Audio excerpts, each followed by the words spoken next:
বর্তমানে আমাদের সমাজে এবং দেশে, গ্রামে এবং অঞ্চলে যুবক যুবতী, তরুণ তরুণী তাদের চারিত্রিক এবং নৈতিক অবক্ষয়, অধঃস্খলন, অধঃপতন এর কারণ কি এবং এখান থেকে উত্তরণের, বাঁচার প্রতিকার এবং উপায় কি? কথা বুঝতে পেরেছেন? সবাবু ইনহিরাফি শাবাবে ওয়া সুবুলু মুআলিজাতিহা। যুবক যুবতীদের ইনহিরাফ মানে অধঃপতন, অবক্ষয়, ইজতিমাই, সামাজিকভাবে, আখলাকি, চারিত্রিকভাবে যে অবক্ষয়ের আসবাব, কজেস, রিজনস, কারণ কি এবং হোয়াট ইজ দেয়ার ট্রিটমেন্ট এবং তাদের মুআলাজা, চিকিৎসা কি, প্রতিকার কি? কথা বুঝতে পেরেছেন? একটা কথা আছে, প্রিভেনশন ইজ বেটার দেন কিউর। রোগ হয়ে ওষুধ খাওয়ার চেয়ে আগের থেকেই সচেতন থাকা, রোগ থেকে বাঁচার চেষ্টা করা উত্তম। সেটা আপনাদেরকে বুঝতে হবে। হযরত ইব্রাহিম আলাইহিস সালামের নাম আপনারা শুনেছেন। উনি শিরিক এবং কুফরির বিরুদ্ধে সবচেয়ে দুর্বার প্রতিরোধ গড়ে তুলেছেন যৌবনকালে। সামিনা ফাতান ইয়াজকুরুহুম ইউকালু লাহু ইব্রাহিম। কোরআন শরীফের মধ্যে আল্লাহ পাক বলেছেন। হযরত ইউসুফ আলাইহিস সালামের নাম আপনারা শুনেছেন।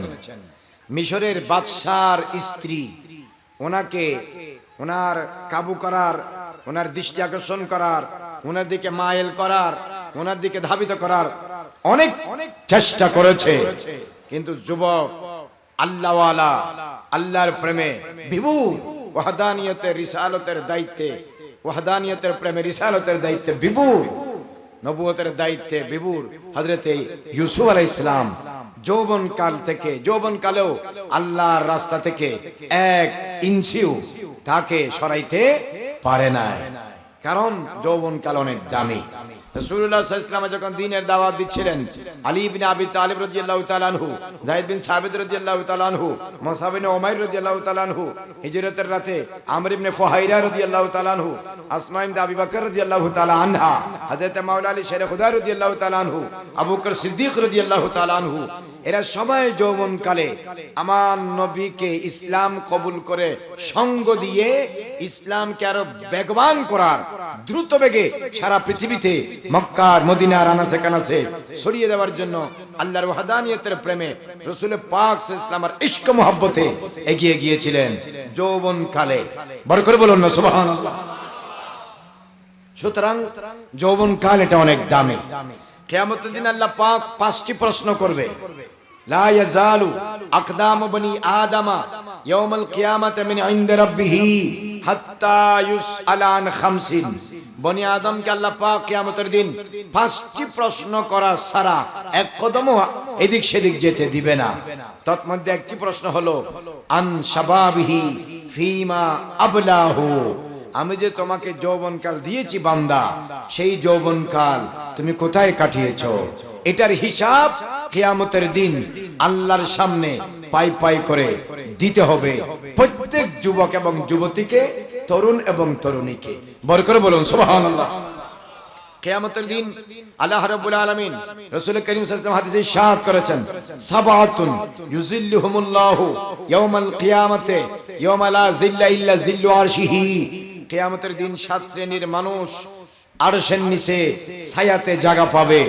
তার মধ্যে একটি হলো শাবুন নাশাআ ফি ইবাদাতিল্লাহ। ওই যুবক এবং যুবতী যারা তাদের জীবনের শ্রেষ্ঠ সময় যৌবনকাল আল্লাহর ইবাদতে, রাসূলুল্লাহর মুহাব্বতে, দ্বীন ধর্মের খেদমতে, মা বাবার ইতাআতে যারা গুজার করে, অতিবাহিত করে, তারাই কিয়ামতের দিন বরোজে কিয়ামত তাহতা জিল্লিল আরশ ছায়া লাভ করবে আরশের নিচে। বড় করে বলুন সুবহানাল্লাহ। রাসূল করিম সাল্লাল্লাহু আলাইহি ওয়াসাল্লাম হাদিসে ইরশাদ করেছেন, ইগতানিব খামসান ক্বাবলা খামসিন। পাঁচটি জিনিস শেষ হয়ে যাওয়ার আগে পাঁচটা জিনিসকে গুরুত্ব দাও। এক নাম্বার, হুজুর পাক সাল্লাল্লাহু আলাইহি ওয়াসাল্লাম বলেছেন, শাবাবাকা ক্বাবলা হারামিকা। তুমি বৃদ্ধকাল আসার আগে যৌবনকালকে গুরুত্ব দাও। গিনা কা কাবলা ফকরিকা। গরিব হয়ে যাওয়ার আগে তোমার কাছে যে ধন আছে, দৌলত আছে, টাকা আছে, পয়সা আছে, এগুলাকে আল্লাহর রাস্তায় খরচ করে আল্লাহর কুরবত, নিয়ামত, নৈকট্য অর্জন করার জন্য চেষ্টা করো। ও শুগলুকা কাবলা ফরা ও ফরাগাতাকা কাবলা শুগলিকা, ব্যস্ত হয়ে যাওয়ার আগে তুমি তোমার অবসর যে সময় আছে সেই সময়টাকে তুমি গুরুত্ব দাও। সিহহাতাকা কাবলা সাকামিকা, অসুস্থ হয়ে যাওয়ার আগে তোমার সুস্থ জীবনকে, তোমার হাত পা চোখ নাক কান দিমাগ লিভার সবকিছু যে এখন ঠিকঠাক কাজ করতেছে এগুলাকে কাজে লাগিয়ে অসুস্থ হয়ে বিছানায় পড়ে যাওয়ার আগে, মেডিকেলে যাওয়ার আগে, মরে যাওয়ার আগে, তুমি প্যারালাইসিস হয়ে ডায়াবেটিস হয়ে কিডনি ড্যামেজ হয়ে তুমি বছরের পর বছর কষ্ট পাওয়ার আগে আল্লাহ যে তোমার নিয়ামত দিয়েছেন সুস্থ শরীর, এটাকে তুমি কাজে লাগাও। এরপরে ৫ নম্বর রাসূল পাক সাল্লাল্লাহু আলাইহি ওয়াসাল্লাম বলেছেন হায়াতাকা কাবলা মাউতিকা, মৃত্যুর আগে তোমার পুরা জীবনকে আল্লাহ এবং রাসূলের রাস্তায়, দ্বীন এবং ইসলামের রাস্তায়, শরীয়ত এবং ঈমানের রাস্তায়, সওয়াব এবং নেকির রাস্তায়, আখিরাতের কল্যাণের রাস্তায়, জান্নাতের দিকে এগিয়ে যাওয়ার রাস্তায় তুমি তোমার জীবনকে ব্যয় করো। বরকত বলুন না সুবহানাল্লাহ। সুতরাং একটি জীবনের সবচেয়ে গুরুত্বপূর্ণ সময় হলো তার যৌবনকাল। যৌবনকাল যেমন গুরুত্বপূর্ণ, সেই যৌবনকাল তেমন ঝুঁকিপূর্ণ। যৌবনকালের ইবাদত আল্লাহর কাছে যেমন সবচেয়ে বেশি দামি, সেই যৌবনকাল গুনাহ থেকে বাঁচা অনেক ঝুঁকি। যেমন নিয়ামত বেশি তেমন ঝুঁকিও বেশি, তবে বাঁচাটা খুব কঠিন। একদিকে নফসের ফিতনা, আরেকদিকে শয়তানের ফিতনা, আরেকদিকে দুনিয়ার ফিতনা, নানা ফিতনায় পড়ে যুবক যুবতীরা নানা রকম অপকর্মে লিপ্ত হয়ে যায়। কিন্তু চাইলে চেষ্টা করলে কঠিন পরিশ্রমের মাধ্যমে যৌবনকালেও আল্লাহর ইবাদতে, আল্লাহ এবং রাসূলের ইতাআতে গুনাহ থেকে দূরে থাকতে পারে। কিন্তু তার জন্য আল্লাহর কাছে তৌফিক চাইতে হবে এবং সদা সর্বদা আল্লাহ এবং রাসূলের পথে, নবী এবং ওলিদের পথে, মা বাবার নির্দেশনা মেনে, উস্তাদদের নির্দেশনা মেনে, মুরব্বিদের নির্দেশনা মেনে তাকে চলতে হবে। আল্লাহর কাছে সব সময় সিরাতুল মুস্তাকিম, সঠিক পথে, ভালো পথে থাকার জন্য বলতে হবে ইহদিনাস সিরাতাল মুস্তাকিম। আল্লাহ তুমি আমারে সহজ সরল সঠিক সুন্দর পথে মৃত্যু পর্যন্ত আমারে চালাও। এক আল্লাহর কাছে তৌফিক চাইতে হবে, দ্বিতীয়ত থাকার জন্য নিজের চেষ্টা করতে হবে। দুইটাই যখন এক জায়গায় হবে তখন সে দেখবেন চলতে পারবে, আল্লাহ তার তৌফিক দিবে। কারণ ওয়ামা তৌফিকি ইল্লা বিল্লাহ আলাইহি তাওয়াক্কালতু ওয়া ইলাইহি উনীব। বরকত বলুন না সুবহানাল্লাহ। সুতরাং যৌবনকাল হচ্ছে অত্যন্ত গুরুত্বপূর্ণ, বলেন না অত্যন্ত গুরুত্বপূর্ণ। যৌবনকালের ইবাদত আল্লাহর কাছে অনেক দামি। কথা বুঝতে পেরেছেন? যে বালেগ হওয়া থেকে ৪০ বছর পর্যন্ত এটা হলো মেন সময়। এটা কি মেন সময়? যৌবনকাল। অনেকে ৫০ বছর বলেছে, তবে এর ঊর্ধ্বে নয়। এই সময়টা হলো this is the best time of A life. একটা জীবনের সবচেয়ে বিউটিফুল, স্ট্রং, অত্যন্ত এনার্জেটিক, ওয়ান্ডারফুল, অ্যামেজিং, অত্যন্ত ইম্পর্টেন্ট, এসেনশিয়াল, গুরুত্বপূর্ণ সময় একজন ব্যক্তির পুরা জীবনের। বরকত বলুন না সুবহানাল্লাহ। সুতরাং সমাজকে বাঁচাতে হলে যুবককে বাঁচাতে হবে, যুবতীকে বাঁচাতে হবে, রাষ্ট্রকে বাঁচাতে হলে যুবক যুবতীদেরকে বাঁচাতে হবে, পরিবারকে বাঁচাতে হলে তরুণ তরুণীদেরকে বাঁচাতে হবে। আপনার কৃষ্টি কালচার, দিন ধর্ম ইসলাম ঈমানকে যদি রক্ষা করতে চান, যুবক যুবতী তরুণ তরুণীদেরকে শয়তানের পথ থেকে, খারাপ পথ থেকে, গুনার পথ থেকে, অপকর্মের পথ থেকে আমাদেরকে আপনাদেরকে বাঁচার জন্য নানামুখী ইফেক্টিভ, অত্যন্ত প্রোডাক্টিভ কর্মকাণ্ড আমাদেরকে হাতে গ্রহণ করতে হবে। সমাজে যুবক যুবতীরা যখন বয়স হয় তখন তারা অনেক কাজ করতে চায়, সমাজের জন্য, মসজিদের জন্য, মাদ্রাসার জন্য, স্কুলের জন্য, কলেজের জন্য, রাস্তাঘাটের জন্য, এলাকার জন্য, নিজের বাড়ির জন্য, পরিবারের জন্য, দেশের জন্য। কিন্তু সে যখন ভালো একটু কর্মস্থান যখন পায় না, যখন অলস সময় কাটায়, তখন তার ভিতরে শয়তান ওয়াসওয়াসা দেয়। যখন সে ধীরে ধীরে অন্য কাজ না পেয়ে খারাপ কাজে কি হয়ে যায়, লিপ্ত হয়ে যায়।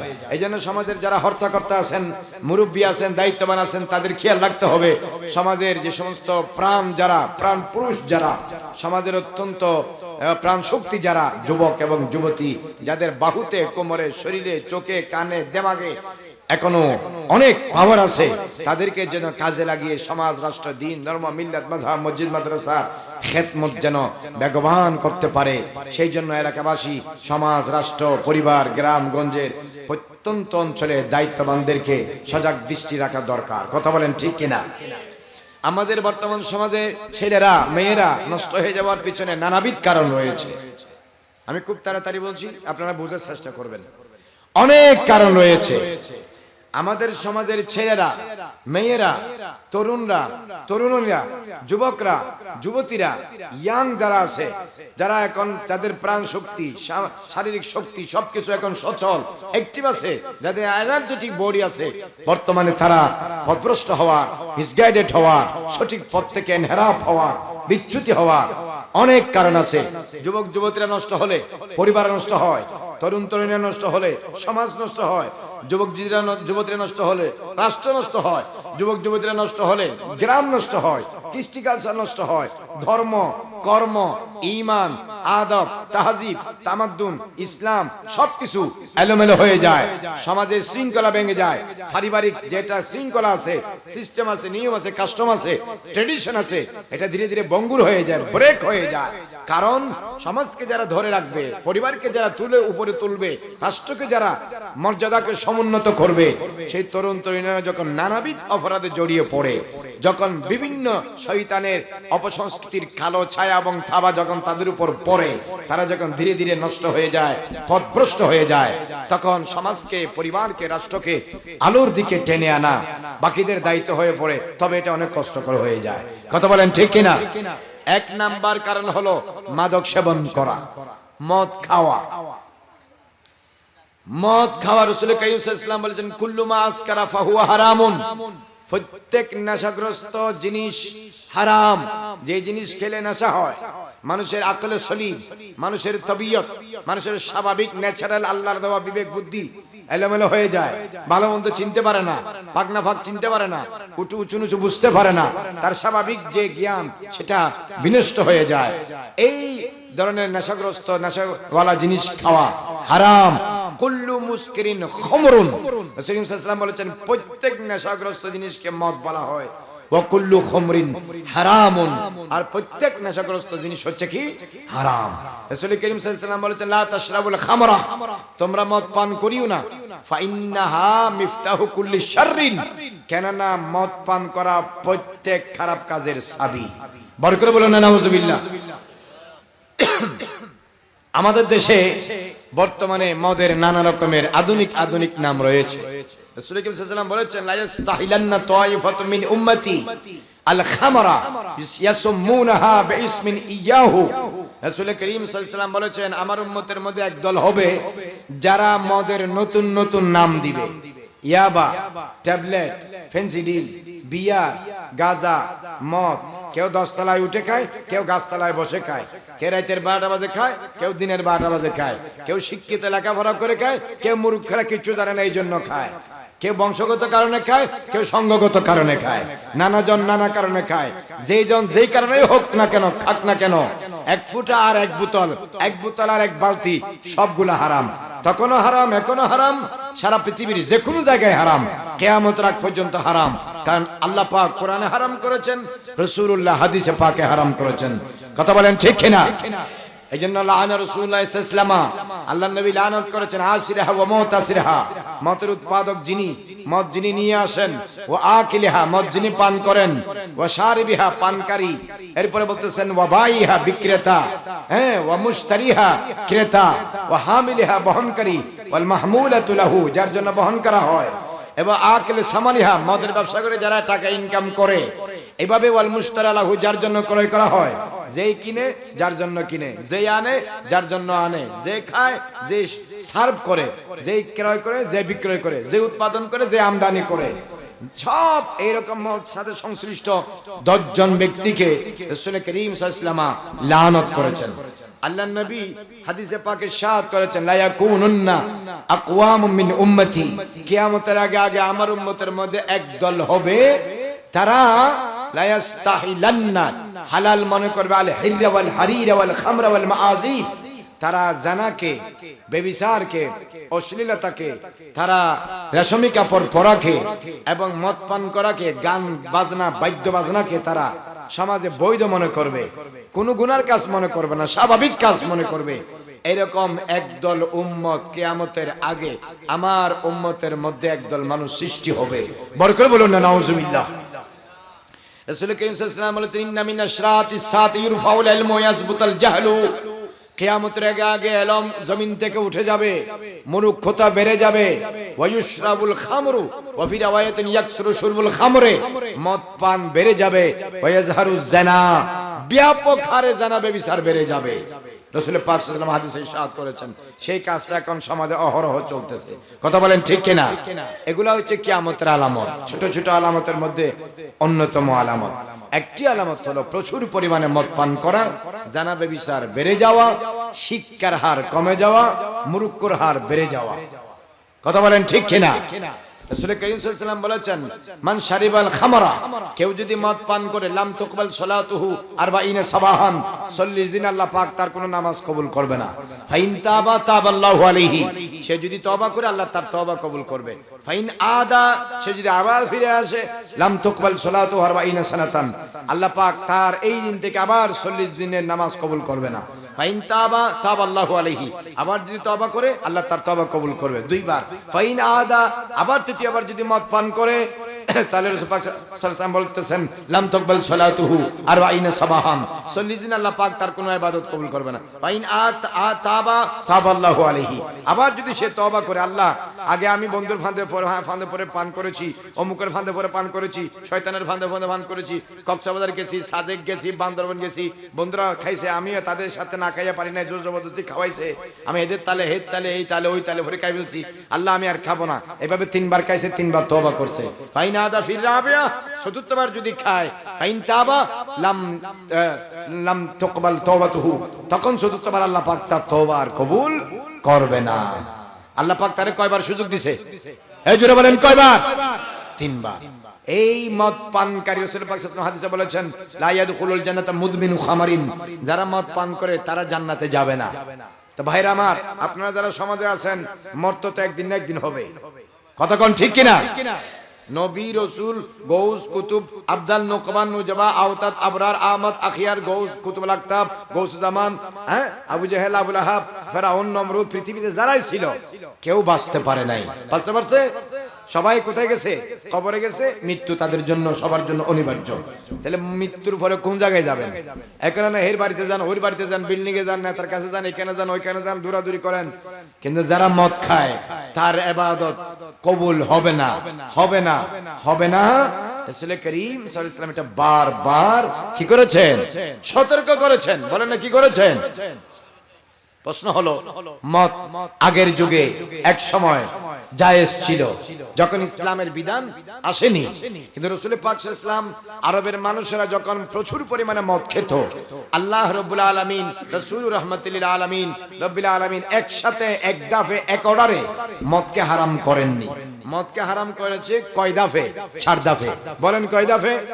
একজন মানুষ যদি 10 বছর, 20 বছর, 15 বছর, 7 বছর, 8 বছর একটা অভ্যাসের সাথে যুক্ত থাকে, তারা আপনি আজকে ফেসাদ দিলে আজকে অভ্যাস ছাড়তে পারবে না। তারে ছাড়ানোর জন্য কি দিতে হবে? সময় দিতে হবে। তাকে বিভিন্ন কর্মসূচি গ্রহণ করতে হবে, বিভিন্ন ভাবে তার পিছনে সময় দিতে হবে, বুঝাইতে হবে, তাকে পাহারা দিতে হবে। আল্লাহ রাসূল, দিন, ধর্ম, মিল্লাত, মাযহাব, নেককার, দিনদার, ভালো মানুষের সোহবতে তাকে রাখতে হবে। তখন তাকে পর্যালোচনা করলে, পরিচর্যা করলে, তার পিছনে সময় দিলে, তাকে নিয়ে পরিকল্পনা করলে, আস্তে আস্তে সেই খারাপ কাজ থেকে কি আসবে? ফিরে আসবে। বলেন না কি আসবে? ফিরে আসবে। তো আল্লাহ রাব্বুল আলামিন যিনি আমাদেরকে বানিয়েছেন, তিনি চাইলে একবার বললেই মদ কি হয়ে যেত? হারাম হয়ে যেত। বলেন না কি হয়ে যেত? সেই জায়গায় তিনি মদকে নিষেধ করার জন্য কয় ধাপ গ্রহণ করেছেন? 4 ধাপ। কোরআন শরীফে আছে, ওয়া মিন সামরাতিন নাখিল ওয়াল আনাবে তাত্তাখিজুনা মিনহুম সাকানা ওয়া রিজকান হাসানা। আল্লাহ পাক বলছেন, তোমরা সামরাতিন নাখিল, খেজুর গাছ, ওয়াল আনাব এবং আঙ্গুর থেকে তোমরা 2টা জিনিস গ্রহণ করো। একটা হচ্ছে সাকারান, নেশা, আর একটা হচ্ছে রিজকান হাসানা, ভালো খাবার। তার মানে খেজুর থেকে এবং মদ, এই তোমার আঙ্গুর থেকে, বিভিন্ন ভালো ভালো খাদ্য থেকে তোমরা মদ বানাও, আবার এগুলা খাবার হিসেবেও কি করো? গ্রহণ করো। তার মানে এই আয়াত আল্লাহ পাক বুঝিয়ে দিয়েছেন, মদ আর খাবার এক নয়। বলেন না, মদ আর খাবার এক নয়। মদ কিন্তু কি নয়? খাবার নয়। খাবার খায় অসুস্থ হওয়ার জন্য না সুস্থ হওয়ার জন্য? বর করে বলেন। আরে কথা বলে না কেন? মদ খাবার খায় কি অসুস্থ হওয়ার জন্য না সুস্থ হওয়ার জন্য? সুস্থ হওয়ার জন্য। মদ খাইয়ে কি মানুষ সুস্থ হয় না অসুস্থ হয়? বর করে বলেন। এই এলাকার মানুষ কি বেশি বেশি মদ খায়? তখন আওয়াজ এত ছোট করে কে হইতে লাগে? শরম লাভ দেয় না? আল্লাহ রাব্বুল আলামিন পবিত্র কোরআন শরীফে ইরশাদ করেছেন ওয়া মিন সামারাতিন নাখিলে তাত্তাখিযুন মিনহু সাকরা ওয়া রিজকান হাসানা ওয়া মিন সামারাতিন নাখিলে ওয়াল আনাবে তাত্তাখিযুন মিনহুম সাকরা ওয়া রিজকান হাসানা। তোমরা খেজুরের থেকে এবং আঙ্গুর থেকে যে রস পাও এগুলা তোমরা খাবার হিসেবেও খাও, মদ হিসেবেও খাও, নেশা হয় তোমাদের। তাইলে আল্লাহ পাক বুঝাতে চাচ্ছেন মদ এবং খাবার এক জিনিস নয়। আওয়াজ দেন না, এক জিনিস নয়। যেটা ভালো খাবার সেটা মদ নয়, যেটা মদ সেটা কোনোদিন ভালো খাবার নয়। আমাদের দেশে অনেকে বলে খা না, এক বোতল খাইলে, এক গ্লাস খাইলে, হাফ গ্লাস খাইলে আর কি হয়? হাফ গ্লাস হোক আর এক ফোঁটা হোক, আল্লাহ এবং রসুল যখন নিষেধ করেছেন অন্য কেউ খাইলেও যারা আল্লাহ এবং রসুলের উপর ঈমান আনে তাদের জন্য খাওয়ার অনুমতি নাই। কথা বলেন ঠিক কিনা? এরপর আল্লাহ পাক কোরআন শরীফে বলছেন ওয়ায়াসআলুনাকা আনিল খামরি ওয়াল মাইসিরি কুল ফীহিমা ইসমুন কাবীর ওয়া মানাফিউ লিন-নাস ওয়া ইসমুহুমা আকবার মিন নাফইহিমা। হে নবী, ওয়ায়াসআলুনাকা আনিল খামরি ওয়াল মাইসির, আপনার উম্মতেরা, আমার বান্দারা, সমাজের মানুষেরা আপনার কাছে গিয়ে জিজ্ঞেস করবে মদ কি, জুয়া কি। তখন আপনি বলবেন কুল ফীহিমা ইসমুন কাবীর। তখন আপনি তাদেরকে বলুন এই দুইটা কাজের মধ্যে প্রকাশ্য করো, অপ্রকাশ্য করো, একজনে করো, 10 জনে করো, গোপনে করো, ওপেনে করো, সর্দারও করুক, সাধারণ মানুষও করুক, শিক্ষিত করুক, মূর্খ করুক, টপ ক্লাসের করুক, লোয়ার ক্লাসের করুক, 10 তলায় করুক, গাছতলায় করুক, কুল ফীহিমা ইসমুন কাবীর। এর মধ্যে অনেক বড় অপরাধ রয়েছে, অনেক বড় ক্ষতিকারক দিক রয়েছে। শরীরের জন্য ক্ষতি, সম্মানের জন্য ক্ষতি, হায়াতের জন্য ক্ষতি, আখিরাতের জন্য ক্ষতি, ঈমানের জন্য ক্ষতি, চরিত্রের জন্য ক্ষতি, নানাবিধ ক্ষতি রয়েছে। ওয়া মানাফিউ লিন-নাস, কিন্তু সাময়িক উপকারিতাও রয়েছে। তবে ওয়া ইসমুহুমা আকবারু মিন নাফইহিমা, লাভের চেয়ে ক্ষতির গুণ অনেক অনেক গুণ বেশি। বরকত বলুন না নাউজুবিল্লাহ। কে বলেছেন? কে বলেছেন? আল্লাহ। সুতরাং যে আল্লাহ আমাদেরকে বানিয়েছেন, আমাদের এই মানব যন্ত্র সম্পর্কে আমরা বেশি জানি না আল্লাহ বেশি জানে? সুতরাং উনি আমাদেরকে বলতেছে মাহবুব, আপনার কাছে এসে মানুষরা যখন জিজ্ঞাসা করবে ইয়াসআলুনাকা, আপনার জিজ্ঞেস করবে, আপনার কাছে ফতোয়া চাইবে, আপনার কাছে সমাধান চাইবে, আপনার কাছে তারা জানতে চাইবে আনিল খামরে, মদ সম্পর্কে, ওয়াল মাইসিরি, জুয়া সম্পর্কে, কুল ফীহিমা ইসমুন কাবীর, আপনি বলুন এর মধ্যে অনেক গুনাহ রয়েছে। এই দুইটা কাজ করলে আল্লাহ নারাজ হয়, এই দুইটা কাজ করলে স্রষ্টা নারাজ হয়, এই দুইটা কাজ করলে যিনি ধর্ম দিয়েছেন, ইসলাম দিয়েছেন, রাসূলুল্লাহ নারাজ হয়, এই দুইটা কাজ করলে ফেরেশতারা নারাজ হয়। আমাদের দেশে অনেক শিক্ষিত, অনেক চেয়ারম্যান, মেম্বার, অনেক বড় বড় শিক্ষিত ব্যক্তিরা ব্রিজের নিচে, গাছের নিচে রাত্রে টঙ্গি বাঁধি বিভিন্ন জায়গায় জুয়া খেলে মদ খায়। আছে না নাই? বলেন না আছে না নাই? এটা সর্বজন সবার জন্য হারাম, জায়েজ নাই। 3 ধাপ, তৃতীয় ধাপে আল্লাহ পাক বলতেছেন লা তাকরাবুস সালাত ওয়া আনতুম সুকারা, তোমরা নামাজ যখন নামাজ পড়তে যাবে নেশাগ্রস্ত অবস্থায় নামাজে যাইও না। এখন ফজরের নামাজ পড়তে যারা সাহাবীরা যাবেন, তারা যদি নেশাগ্রস্ত থেকে বেঁচে স্বাভাবিক অবস্থায় যদি নামাজে যেতে চায়, তাহলে তো অন্তত নামাজের আগে 1-1.5 ঘন্টা আগ থেকে তারা মদ থেকে দূরে থাকতে হবে। কথা বলেন ঠিক কিনা? তাই জোহরের নামাজ পড়তে হলে 1.5 ঘন্টা আগে, আসরের নামাজ পড়তে হলে 1.5 ঘন্টা আগে, মাগরিবের নামাজ পড়তে হলে 1.5-2 ঘন্টা আগে, এশার নামাজ পড়তে হলে 1-1.5 ঘন্টা আগে। তাহলে 5 ওয়াক্ত নামাজের জন্য যদি মদ থেকে দূরে থাকতে হয়, তাহলে নামাজ পড়তে হবে, মদ থেকেও দূরে থাকতে হবে। তাহলে দিন এবং রাতের একটা বিশাল সময় মদ থেকে দূরে থাকার কি তৈরি হচ্ছে? অভ্যাস তৈরি হচ্ছে। কথা বলেন ঠিক কিনা? আল্লাহ পাক তাদেরকে দূরে থাকার অভ্যাস তৈরি করেছেন। আগে তো তারা 24 ঘন্টা মদের সাথে সংশ্লিষ্ট ছিল, এখন যখন দূরে থাকার অভ্যাস তৈরি হচ্ছে, আস্তে আস্তে দূরে থাকার অভ্যাস তাদের ভিতরে কি হয়ে গেছে? তৈরি হয়ে গেছে। তখন ফাইনালি আল্লাহ পাক পবিত্র কোরআনে 4th ধাপে ইরশাদ করেছেন ইন্নামাল খামরু ওয়াল মাইসিরু ওয়াল আনসাবু ওয়াল আজলামু রিজসুম মিন আমালিশ শাইতান ফাজতানিবুহু লাআল্লাকুম তুফলিহুন। আল্লাহ রাব্বুল আলামিন বলেছেন, শুনো তোমরা, ইন্নামাল খামরু মদ, ওয়াল মাইসিরু জুয়া, ওয়াল আনসাবু মূর্তিবেদী, ওয়াল আজলামু ভাগ্য নির্ধারণকারী তীর, এই সমস্ত কাজগুলো রিজসুম মিন আমালিশ শাইতান, এগুলা নাপাক শয়তানের কাজ। বলেন এগুলা কার কাজ? জোরে বলুন কার কাজ? ইন্নাশ শাইতানা ইউরিদু আন ইউকিয়া বাইনাকুমুল আদাওয়াতা ওয়াল বাগদা ফিল খামরি ওয়াল মাইসির, শয়তান মদ এবং জুয়ার মাধ্যমে তোমাদের মাঝখানে দুশমনী, হিংসা বিদ্বেষ ছড়াতে চায়। সুতরাং তোমরা এগুলোর থেকে কি থাকো? দূরে থাকো। তাহলে মদ খাওয়া শয়তানের কাজ, জুয়া খেলা শয়তানের কাজ, মূর্তি পূজা শয়তানের কাজ, ভাগ্য নির্ধারণকারী তীর শয়তানের কাজ, এগুলা নাফা। ফাজতানিবুহু, ইস্তাইবা আল্লাহ পাক মদকে হারাম করেছেন, বলেছেন এগুলোর থেকে তোমরা দূরে থাকো। আর এর পরেও যারা মদ খায় আল্লাহ এবং রসুল তাদের দিকে রহমতের দৃষ্টি দিয়ে দেখে না, তারা আল্লাহর রহমত থেকে বঞ্চিত। ইভেন কি খালেস তওবা যদি না করে শবে বরাত শবে কদরেও তাদের দোয়া কবুল হবে না। বরকত বলুন না নাউজুবিল্লাহ। সুতরাং সমাজকে বাঁচাতে হলে, পরিবারকে বাঁচাতে হলে, এলাকার যারা দায়িত্ববান আছেন, চেয়ারম্যান মেম্বার যারা আছেন দায়িত্ববান সচেতন ব্যক্তি মুরব্বী, তারা তাদের সমাজকে বাঁচাতে হলে, সমাজের যারা মাদকাসক্ত ব্যক্তি আছে, যারা ইয়াবাতে আসক্ত, গাঁজাতে আসক্ত, হেরোইনে আসক্ত, ফেন্সিডিলে আসক্ত, মতে আসক্ত, ট্যাবলেটে আসক্ত, বিয়ারে আসক্ত, নানা রকম উইস্কিতে আসক্ত, এই সমস্ত আসক্তি কাজ থেকে তাদেরকে দূরে রাখতে হবে। আর দূরে রাখার একমাত্র কাজ হলো নামাজ পড়া, জিকির করা, কোরআন তেলাওয়াত করা, হালাল খাওয়া, হালাল ইনকাম করা। বড় করে বলুন না সুবহানাল্লাহ। এক তাহলে খেয়াল করেন, সমাজের যুবক যুবতীরা নষ্ট হয়ে যাওয়ার পিছনে এক নম্বর কারণ হলো কি? মদ পান। আমার কথা বলে না। এক নম্বর কারণ কি? বড় করে বলেন। মদ মানে কি? যখন যে সময়ে যেটারে মদ বলে তখন সে সময়ে সেটা হারাম। মদ আগের যুগে একরকম ছিল, এই যুগে একরকম, দেখবেন ভবিষ্যতে 2, 4, 10, 20, 30, 50 বছর পরে মদ এটা আরেক রকম হবে। কিন্তু যেটা খাইলে মানুষের নেশা হয়, বিবেক চলে যায়, শরীর ক্ষতিগ্রস্ত হয়, হ্যাঁ, মানুষ আকলে শরীর নষ্ট হয়। মান খামারাল আকলা, মা খামারাল আকলা, যেটা মানুষের বিবেককে নষ্ট করে দেয় তার বলে মদ, এটা হারাম।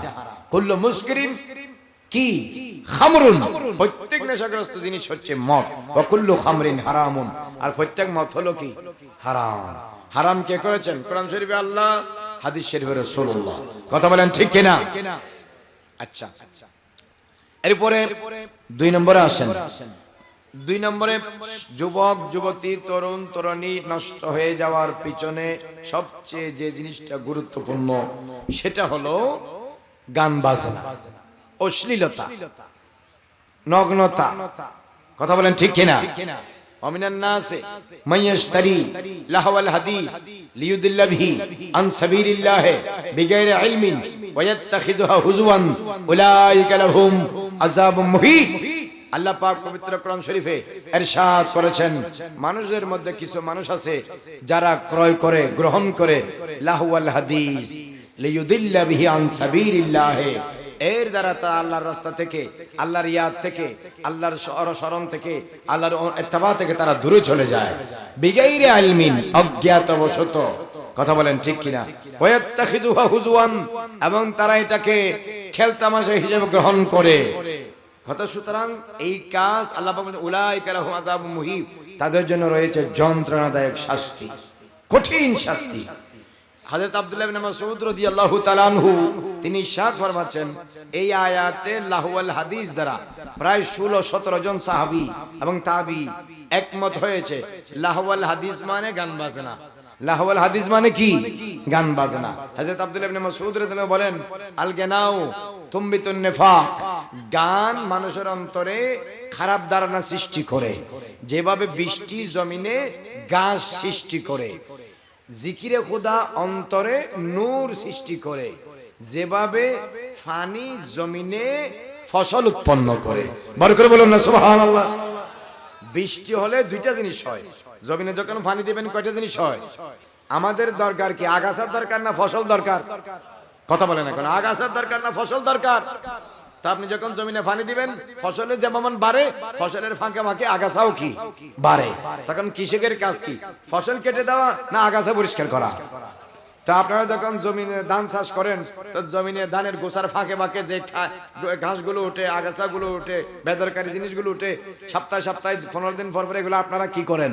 পরিষ্কার করেন, যাতে ধানের গোছা যেন মজবুত হয়, ধান ফসল যেন কি হয়? বেশি হয়। কথা বলেন ঠিক কিনা? আগাছারা শক্তি খেয়ে ফেলে, এই জন্য ফসলের গাছের গোড়া দুর্বল হয়ে যায়। যখন আগাছা নিয়ে ফেলবেন ফসলের গোড়া কি হয়ে যায়, মজবুত হয়, তখন ফসল বেশি করে ধরে।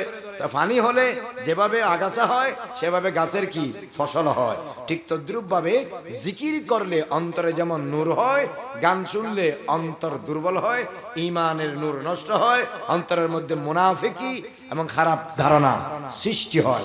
এই জন্য বলেছে ওমিনান নাস মান ইশতারি লাহওয়াল হাদিস লিয়ুদিল্লা বিহি আন সাবিলিল্লাহি বিগাইরি ইলমিন ওয়া ইয়াত্তাখিযুহু হুজওয়ান। যারা কোরআন সুন্নাহর আল্লাহ এবং রাসূলের ভয়, তাকওয়া, দিনদারি, আমানতদারি, ঈমান না থাকার কারণে যারা অজ্ঞাতবশত গান বাজনা অশ্লীল কাজকে যারা জীবনের সঙ্গী হিসাবে গ্রহণ করেছে, এরকম তরুণ তরুণী তাড়াতাড়ি নষ্ট হয়ে যায়। সেইটার জন্য দায়ী কি? এর জন্য দায়ী হলো তাকে এই গান বাজনা থেকে, অশ্লীলতা থেকে, নগ্নতা থেকে, খারাপ কাজ থেকে, বেহায়াপনা থেকে তাকে ফিরে আসতে হবে, বেঁচে থাকতে হবে। আর বেঁচে থাকার জন্য করণীয় কি? বেঁচে থাকার জন্য করণীয় হচ্ছে তাকে যে আল্লাহ সৃষ্টি করেছেন, যে আল্লাহ জমিনে পাঠিয়েছেন, যে আল্লাহ হায়াত দিয়েছেন, যে আল্লাহ রিজিক দিয়েছেন, যে আল্লাহ সুন্দর একটা জীবন দিয়েছেন, সেই আল্লাহর প্রতি কৃতজ্ঞ হতে হবে এবং 5 ওয়াক্ত নামাজ পড়তে হবে, নিয়মিত কোরআন তেলাওয়াত করতে হবে, পর্দা মোতাবেক চলতে হবে। সেই শিক্ষা ছোটবেলা থেকে গ্রহণ করতে হবে। বড় করে বলুন না সুবহানাল্লাহ। 3 নাম্বার, যুবক যুবতী নষ্ট হয়ে যাওয়ার পিছনে অন্যতম কারণ হলো অতিরিক্ত হারে মোবাইল ব্যবহার করা। অতিরিক্ত হারে কি ব্যবহার করা? মোবাইল ব্যবহার করা। আমাদের ছোট ছোট ছেলেরাও কি বলবো, বর্তমানে পরিবারে এই মোবাইল না দিলে খাবার খায় না, মোবাইল না দিলে ভাত খায় না, মোবাইল না দিলে গোসল করে না, মোবাইল না দিলে কাপড় পরে না। মোবাইল মহা মুসিবত। মোবাইল এটা একটা বড় মহামারী হয়ে গেছে, বিশাল আকারে মহামারী হয়ে গেছে। এমন এক পর্যায়ে এটা পৌঁছছে, এটা থাকলেও অসুবিধা, না থাকলেও অসুবিধা, থাকার চেয়ে না থাকার চেয়ে থাকাটা মহা অসুবিধা। কথা বলেন ঠিক কিনা? আগের যুগের ছেলেরা মাগরিবের পরে পড়ার টেবিলে বসতো। এখন দেখবেন 10টা বাজে, 11টা বাজে, 12টা বাজে, 7টা বাজে, 8টা বাজে, 9টা বাজে, 4টা বাজে, যখনই দেখবেন হাতে মোবাইল। কেউ রাস্তার ধারে, কেউ গাছতলায়, কেউ চায়ের দোকানে, কেউ সিএনজিতে, কেউ মোটরসাইকেলে, কেউ ব্রিজের রেলিং এর উপরে, কেউ হাঁটতে হাঁটতে, কেউ শুইতে শুইতে। 24 ঘন্টা they are absolute in their using misusing mobile all time. সব সময় মোবাইল ব্যবহারে তারা ব্যস্ত। এখন মোবাইল এটা এমন একটা জিনিস, হোয়াটসঅ্যাপ খুলেন, ইমো খুলেন, ফেসবুক খুলেন, টিকটক খুলেন, যাই খুলেন, আপনি টানলেই তো খারাপ ছবি আসতেছে, টানলেই তো নাচানাচি গান বাজানো আসতেছে। আমার এলাকা মেয়েরা না ভালো, কিন্তু অন্য জায়গাটা ভালো না, অন্য জায়গাটা না ভালো, আরেক জায়গাটা তো ভালো না। কথা বুঝতে পেরেছেন? সুতরাং এই জায়গাটা ভালো, ওই জায়গাটা ভালো না। তো যারা 24 ঘন্টা এই কাজ নিয়ে ব্যস্ত, তারা চিন্তা করতেছে যত আমি ল্যাংটা হইতে পারবো, নগ্ন হইতে পারবো, অশ্লীল হইতে পারবো, উলঙ্গ হইতে পারবো, আমার ভিডিও মানুষে বেশি বেশি দেখবে, বেশি বেশি দেখলে আমি বেশি বেশি টাকা পাবো। 2-4টা ভিউর জন্য, 2-4টা টাকার জন্য আখিরাতকে বরবাদ করতেছে, দুনিয়াকে বিক্রি করতেছে, দুনিয়ার বিনিময়ে আখিরাতকে বিক্রি করে দিচ্ছে। কথা বলেন ঠিক কিনা? সুতরাং এই মোবাইলের কারণে আমাদের ছোট ছোট শিশুরা, কিশোরেরা, যুবকেরা, যুবতীরা, তরুণরা, তরুণীরা তারা ধীরে ধীরে নষ্ট হয়ে যাচ্ছে। সুতরাং গার্ডিয়ানের উচিত হবে যত সম্ভব তাদেরকে মোবাইল না দেওয়া, মোবাইল দিলেও টাচ মোবাইল না দেওয়া, আর দিলেও 24 ঘন্টা তাদের মোবাইল চেক করা, তাদের মোবাইলে কি আছে না আছে, কি করে না করে সব সময় এই খেয়ালে তাদেরকে রাখা। তাদের মাদ্রাসাতে, স্কুলে, কলেজে, ইউনিভার্সিটি যাওয়ার সময় মোবাইল দেওয়া, আসার সময় মোবাইল চেক করা, এরপরে মোবাইল মা বাবার কাছে রেখে দেওয়া। কথা বলেন ঠিক কিনা? কথা বলতে হলে মা বাবার সামনে কথা বলবে, মা বাবার মাধ্যমে কথা বলবে। মোবাইলের খারাপ ব্যবহারের কারণে, অতিরিক্ত ব্যবহারের কারণে, মোবাইল আসক্ত হয়ে যাওয়ার কারণে আমাদের ছেলে মেয়েরা তারা নষ্ট হয়ে যাচ্ছে। কেন? সে খারাপ ছবির কাছে যেতে পারতেছে, ফোনোগ্রাফি দেখতেছে, উলঙ্গ ছবি দেখতেছে, বিভিন্ন ধরনের ফিল্ম দেখতেছে, নীল ফিল্ম দেখতেছে। একজন যুবক যখন আস্তে আস্তে যুবক হয়, যুবতী হয়, তখন তাদের দিল দেমাগ তো সবগুলা গরম থাকে, মাথা গরম, শরীর গরম। এমন সময়ে যে যখন যদি খারাপের সংস্পর্শ পায়, শয়তান তো 24 ঘন্টা আল্লাহর বান্দাদের দুশমন হিসেবে আছে না নাই? লাউকুবিয়ান্নাহুম আজমাইন। শয়তানকে আল্লাহ পাক যখন জান্নাত থেকে বের করে দিয়েছে, তখন শয়তান আল্লাহর সাথে ওয়াদা করেছে, চ্যালেঞ্জ করেছে, আমি তোমার বান্দাদেরকে গোমরাহ করবই করব, আমি তোমার বান্দাদেরকে গোমরাহ করবই করব। যখন শয়তান তো মানুষের রগে রগে, শিরা উপশিরায় চলে। কথা বলেন ঠিক কিনা? তা আমাদের তো একজন পার্মানেন্ট দুশমন আছে, তার নাম কি? শয়তান। কথা বলে না কেন? তার নাম কি? এই আমাদের চিরস্থায়ী বন্ধু না শত্রু? মানুষের হতাকানো হয়, বন্ধু না শত্রু? শয়তান হলো শত্রু, নফস হলো শত্রু, দুনিয়া হলো শত্রু। কয় শত্রু হইছে? এই জোরে বলেন, কয় শত্রু? এই 370 খপ্পর থেকে যুবক যুবতীরা বাঁচা সহজ না কঠিন? জোরে বলেন না, সহজ না কঠিন? শুধু কঠিন না অনেক কঠিন? অনেক কঠিন। শয়তান রগে রগে, নফস শরীরের ভিতরে, দুনিয়ার ভিতরে মানুষ সে কেমনে বাঁচবে? যে বাঁচতে পারবে তাকে বলে আল্লাহর ওলি। বার করে বলুন না সুবহানাল্লাহ। সুতরাং এই যুবক যুবতীদেরকে, আমাদের ছেলে মেয়েদেরকে ছোটবেলা থেকে আমাদেরকে এই পরিবেশে বড় করে তোলার আপ্রাণ চেষ্টা করতে হবে। এরপরে এই মোবাইলের আসক্তি থেকে আপনি যদি বাঁচাইতে পারেন তাহলে অর্ধেক অপরাধ থেকে আপনার ছেলে মেয়ে বেঁচে যাবে, অর্ধেক গুণ থেকে আপনার ছেলে মেয়ে বেঁচে যাবে। কথা বুঝতে পেরেছেন? 4 নাম্বার, আপনাদের ছেলে মেয়ে নষ্ট হয়ে যাওয়ার পিছনে কারণ হচ্ছে বিজাতীয় সংস্কৃতি অনুসরণ করা। এই মেসি এই গেঞ্জি পরে এই জন্য আমি এই গেঞ্জি পরবো, রোনালদো এই শার্ট পরে এই জন্য আমি এই শার্ট পরবো, নেইমার এই টুপি পরে এই জন্য আমি এই টুপি পরবো, অমুকে এরকম কাটিং দেয় আমি সেরকম কাটিং দেবো, ওইরকম এরকম প্যান্ট পরে আমি সেরকম প্যান্ট পরবো। এই বছর ওই ফাঁকি এই ড্রেস বাইর করছে, সেই ফাঁকির ড্রেস আমাকে পরতে হবে, অমুক ডিজাইন বাইরেছে এই ডিজাইন আমার লাগবে। এইটা মুহাম্মদ রাসূলুল্লাহর অনুসরণ নয়, কোন সাহাবীর অনুসরণ নয়, কোন নবীর অনুসরণ নয়, কোন ওলির অনুসরণ নয়। এরা তো আশিক রাসূল বলে কিন্তু গৌস পাককে অনুসরণ করে না, গরিবে নওয়াজকে অনুসরণ করে না, কোন আল্লাহর ওলিকে অনুসরণ করে না। দাবি করে ইমানদার, দাবি করে আশিক, অনুসরণ করে বিজাতি কাফের মুশরিক মুনাফিক বেদিনদেরকে। অথচ রাসূল করিম সাল্লাল্লাহু আলাইহি ওয়াসাল্লাম বলেছেন মান তাশাব্বাহা বিকওমিন ফাহুয়া মিনহুম, যেই যাকে অনুসরণ করে, যে যার সাদৃশ্যতা গ্রহণ করে কিয়ামতের দিন তার হাসর তার সাথে হবে। আপনি যদি মেসিরে বেশি মহব্বত করেন, কিয়ামতের দিন না আল্লাহ পাক আপনারে নিয়ে মেসির সাথে দাঁড় করাই দিবে। মেসি মুমিন না কাফের? তাহলে আপনি কিয়ামতের দিন একজন কাফেরের সাথে যদি দাঁড়ান, আপনার অবস্থা ভালো হবে না খারাপ হবে? শুধু খারাপ হবে না, বেশি খারাপ হবে। কেননা মান রাসূল পাক সাল্লাল্লাহু আলাইহি ওয়াসাল্লাম বলেছেন আল মারউ মা মান হাব্বা, যেই যাকে ভালোবাসে কিয়ামতের দিন তার হাসর তার সাথে হবে। তাহলে আপনি গৌস পাককে ভালোবাসেন, আল্লাহ পাক গৌস পাকের সাথে আপনার হাসর করবেন। গরিব নামাজকে ভালোবাসেন, গরিব নামাজের সাথে আপনার হাসর হবে। ইমাম বুখারীকে ভালোবাসেন, ইমাম বুখারীর সাথে আপনার হাসর হবে। আবু হানিফাকে ভালোবাসেন, আবু হানিফার সাথে আপনার হাসর হবে। আল্লাহর ওলিদেরকে ভালোবাসেন, তাদের সাথে আপনার হাসর হবে। সিটিং বাটপার চরিত্রহীন বদমাশ লুচ্চা ফাঙ্গা, হ্যাঁ, যার কোনো আগাগোড়া ঠিক নাই, আবুল আখির ঠিক নাই, দিন নাই ঠিক নাই, চলাফেরা ঠিক নাই, কথাবার্তা ঠিক নাই, পাগনা ভাগ ঠিক নাই, নামাজ রোজা নাই, আল্লাহ খোদা নাই, দিন রসুল নাই, দুনিয়া আখিরাত নাই, দয়ুস মানুষ, এরকম একজন জাহেল বদমাশ বাটফার, একদম ফটকাবাজ দুনিয়াবাজ দান্দাবাজের সাথে যদি আপনি বন্ধুত্ব করেন, মনে রাখবেন কিয়ামতের দিন দাফন হবেন এই কবরস্থানে, উঠবেন ওই ফটকাবাজের সাথে। কথা বলেন ঠিক কিনা? সুতরাং দাত্তার সাথে বন্ধুত্ব করবেন না। এই জন্য যারা বিজাতীয় সংস্কৃতি গ্রহণ করে কিয়ামতের দিন তার হাসর তার সাথে হবে। কথা বলেন ঠিক কিনা? রাসূল সাল্লাল্লাহু আলাইহি ওয়াসাল্লাম আল মারু মা মান হাব্বা, আমার নবী ইরশাদ করেছেন লানান লাহু লানাল্লাহু, আল্লাহ পাক লানান করেন কাকে? আল মুতাশাব্বিহিনা মিনার রিজাল বিন নিসায়ে, যে সমস্ত পুরুষরা মেয়েদের পোশাক পরে, ওয়াল মুতাশাব্বিহাতে মিনান নিসায়ে বির রিজাল, যে সমস্ত মেয়েরা পুরুষের পোশাক পরে। এরে বানাইছে মেয়ে, এ পরবে মেয়ের পোশাক, এরে বানাইছে পুরুষ, এ পরবে পুরুষের পোশাক। কিন্তু না, পুরুষ হইয়াও এর কাছে ভালো লাগে মেয়েদের ছায়া ব্লাউজের ভালো লাগে, মেয়েদের পোশাকের ভালো লাগে, থ্রি পিস ভালো লাগে, টু পিস ভালো লাগে। এই পুরুষ মেয়ে হয়েও এর কাছে মেয়ের পোশাক ভালো লাগে না, পুরুষের শার্ট প্যান্ট তার ভালো লাগে, পুরুষের গেঞ্জি তার ভালো লাগে, পুরুষের ক্যাপ তার ভালো লাগে। আরে মিয়া, আল্লাহ তোমারে বানাইছে মেয়ে, তোমারে বানাইছে ছেলে, ছেলে ছেলের পোশাক পরবে, মেয়ে মেয়ের পোশাক পরবে। কথা বলেন ঠিক কিনা? আল্লাহ রাব্বুল আলামিন যে পোশাক দিয়েছেন সেই পোশাক হচ্ছে মানুষের সৌন্দর্য। কথা বলেছে, বুঝেছেন? সুতরাং পুরুষ যখন নারীর পোশাক পরবে, নারী যখন পুরুষের পোশাক পরবে, তখন আল্লাহ পাক তাদেরকে লানত করে।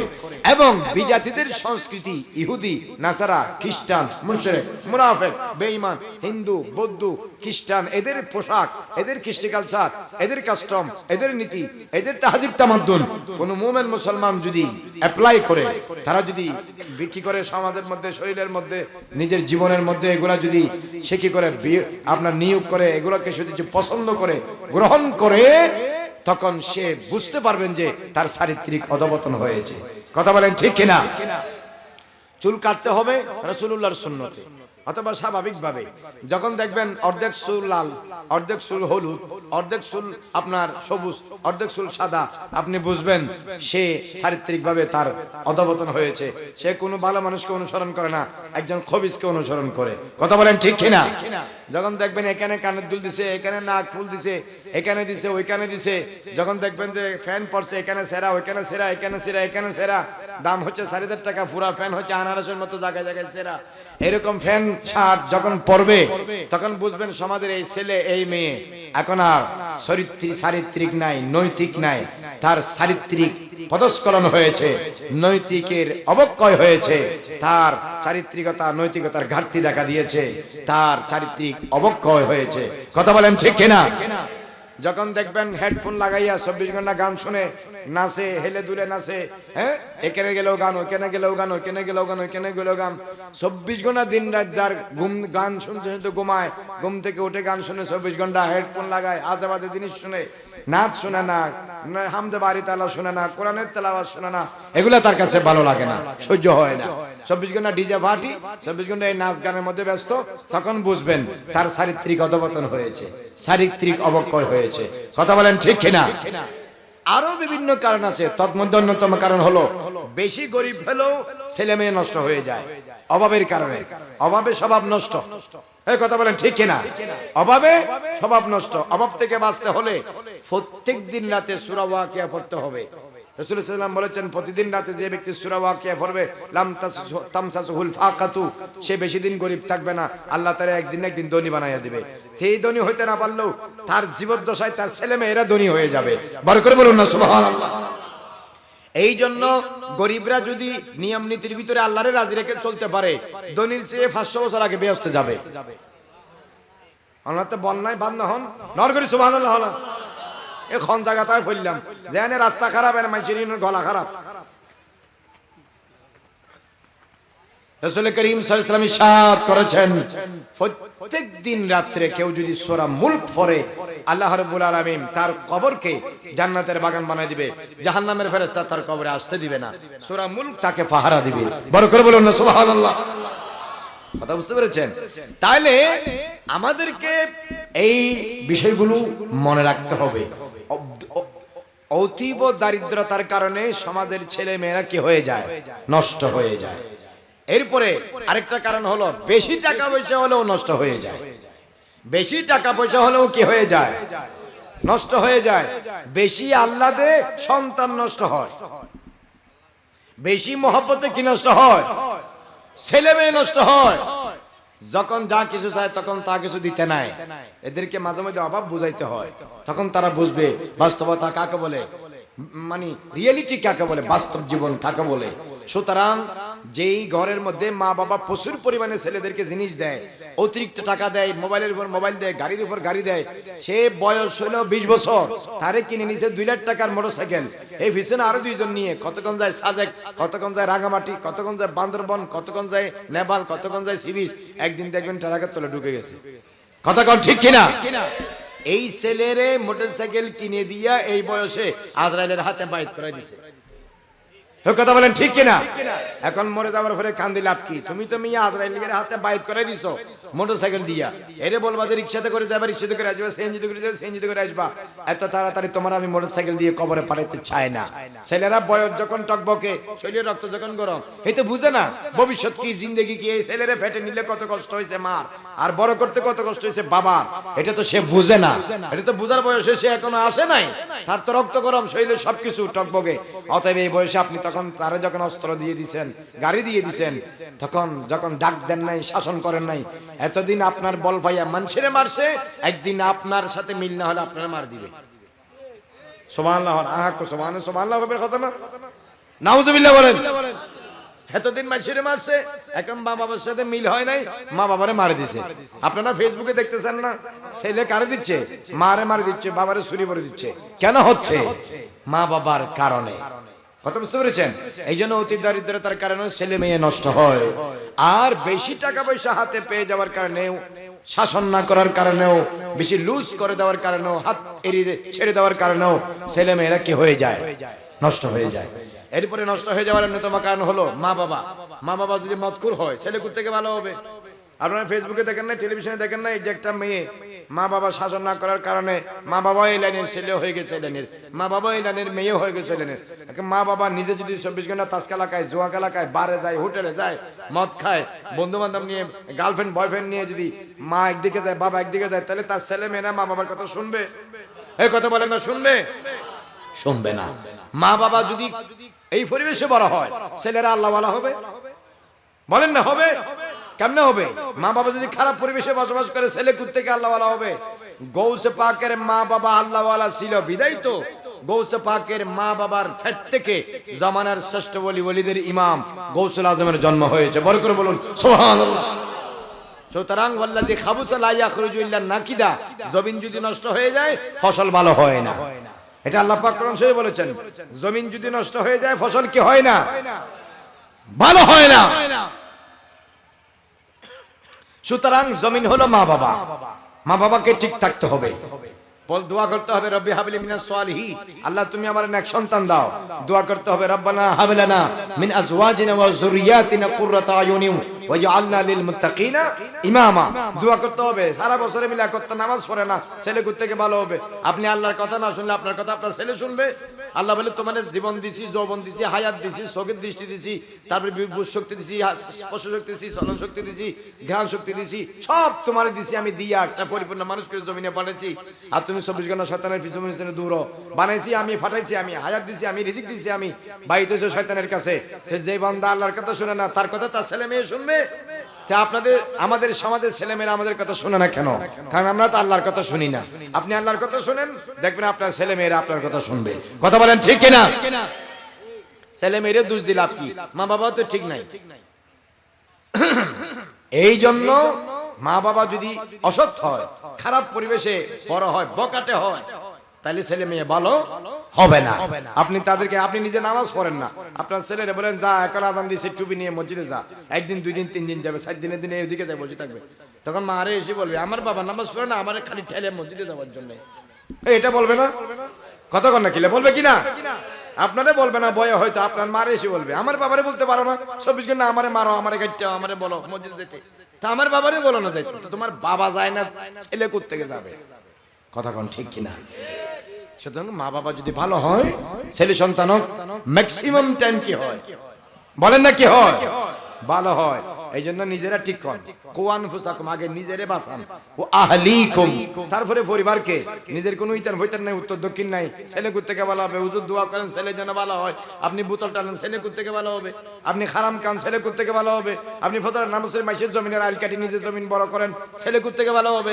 বিসমিল্লাহ করে সার দোকান করে আপনি 2 নম্বর জিনিসকে 1 নম্বর জিনিস বলে বিক্রি করেন, ছেলে থেকে ভালো হবে। আপনি যে দুধের সাথে পানি মিক্স করেন, ছেলে থেকে ভালো হবে। জমিনে যাওয়ার সময় মাইশের টমেটো চুরি করে নিয়ে আসেন, আসার সময় বাইন চুরি করে নিয়ে আসেন, ছেলে থেকে ভালো হবে। রাত্রিবেলায় ওই মাসের পুকুরে বিষ মারেন, ডাব গাছ থেকে ডাব চুরি করেন, ছেলে থেকে ভালো হবে।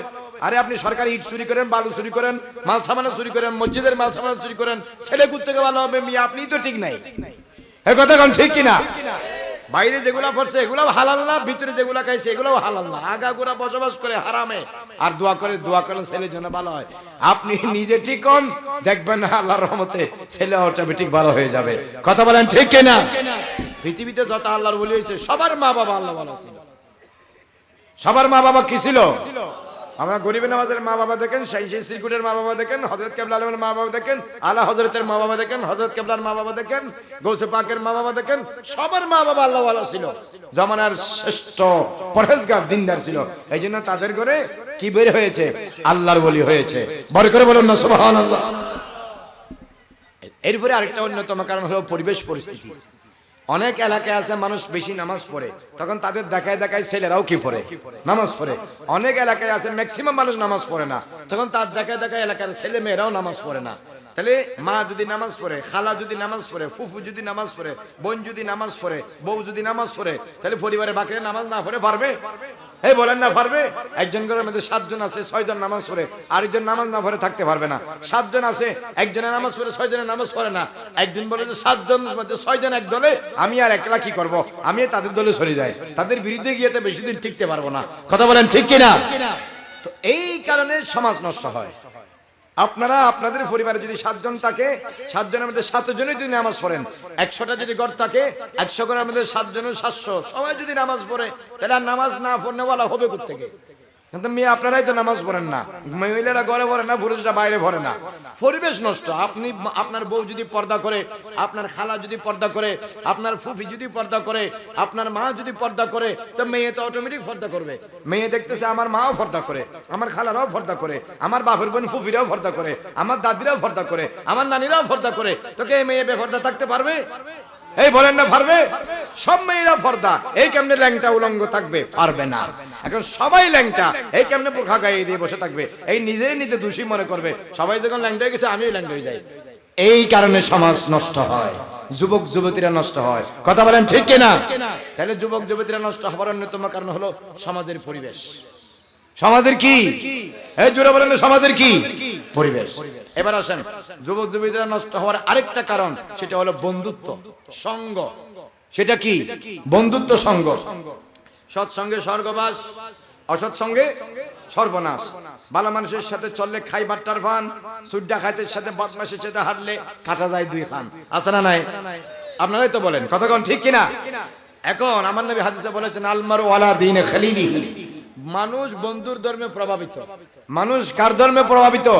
ফালিয়ানজুর আহাদুকুম মান ইউখালিলু, সুতরাং তোমাদের মধ্যে উচিত বন্ধু করার আগে চিন্তা করা কার সাথে বন্ধুত্ব করতেছো।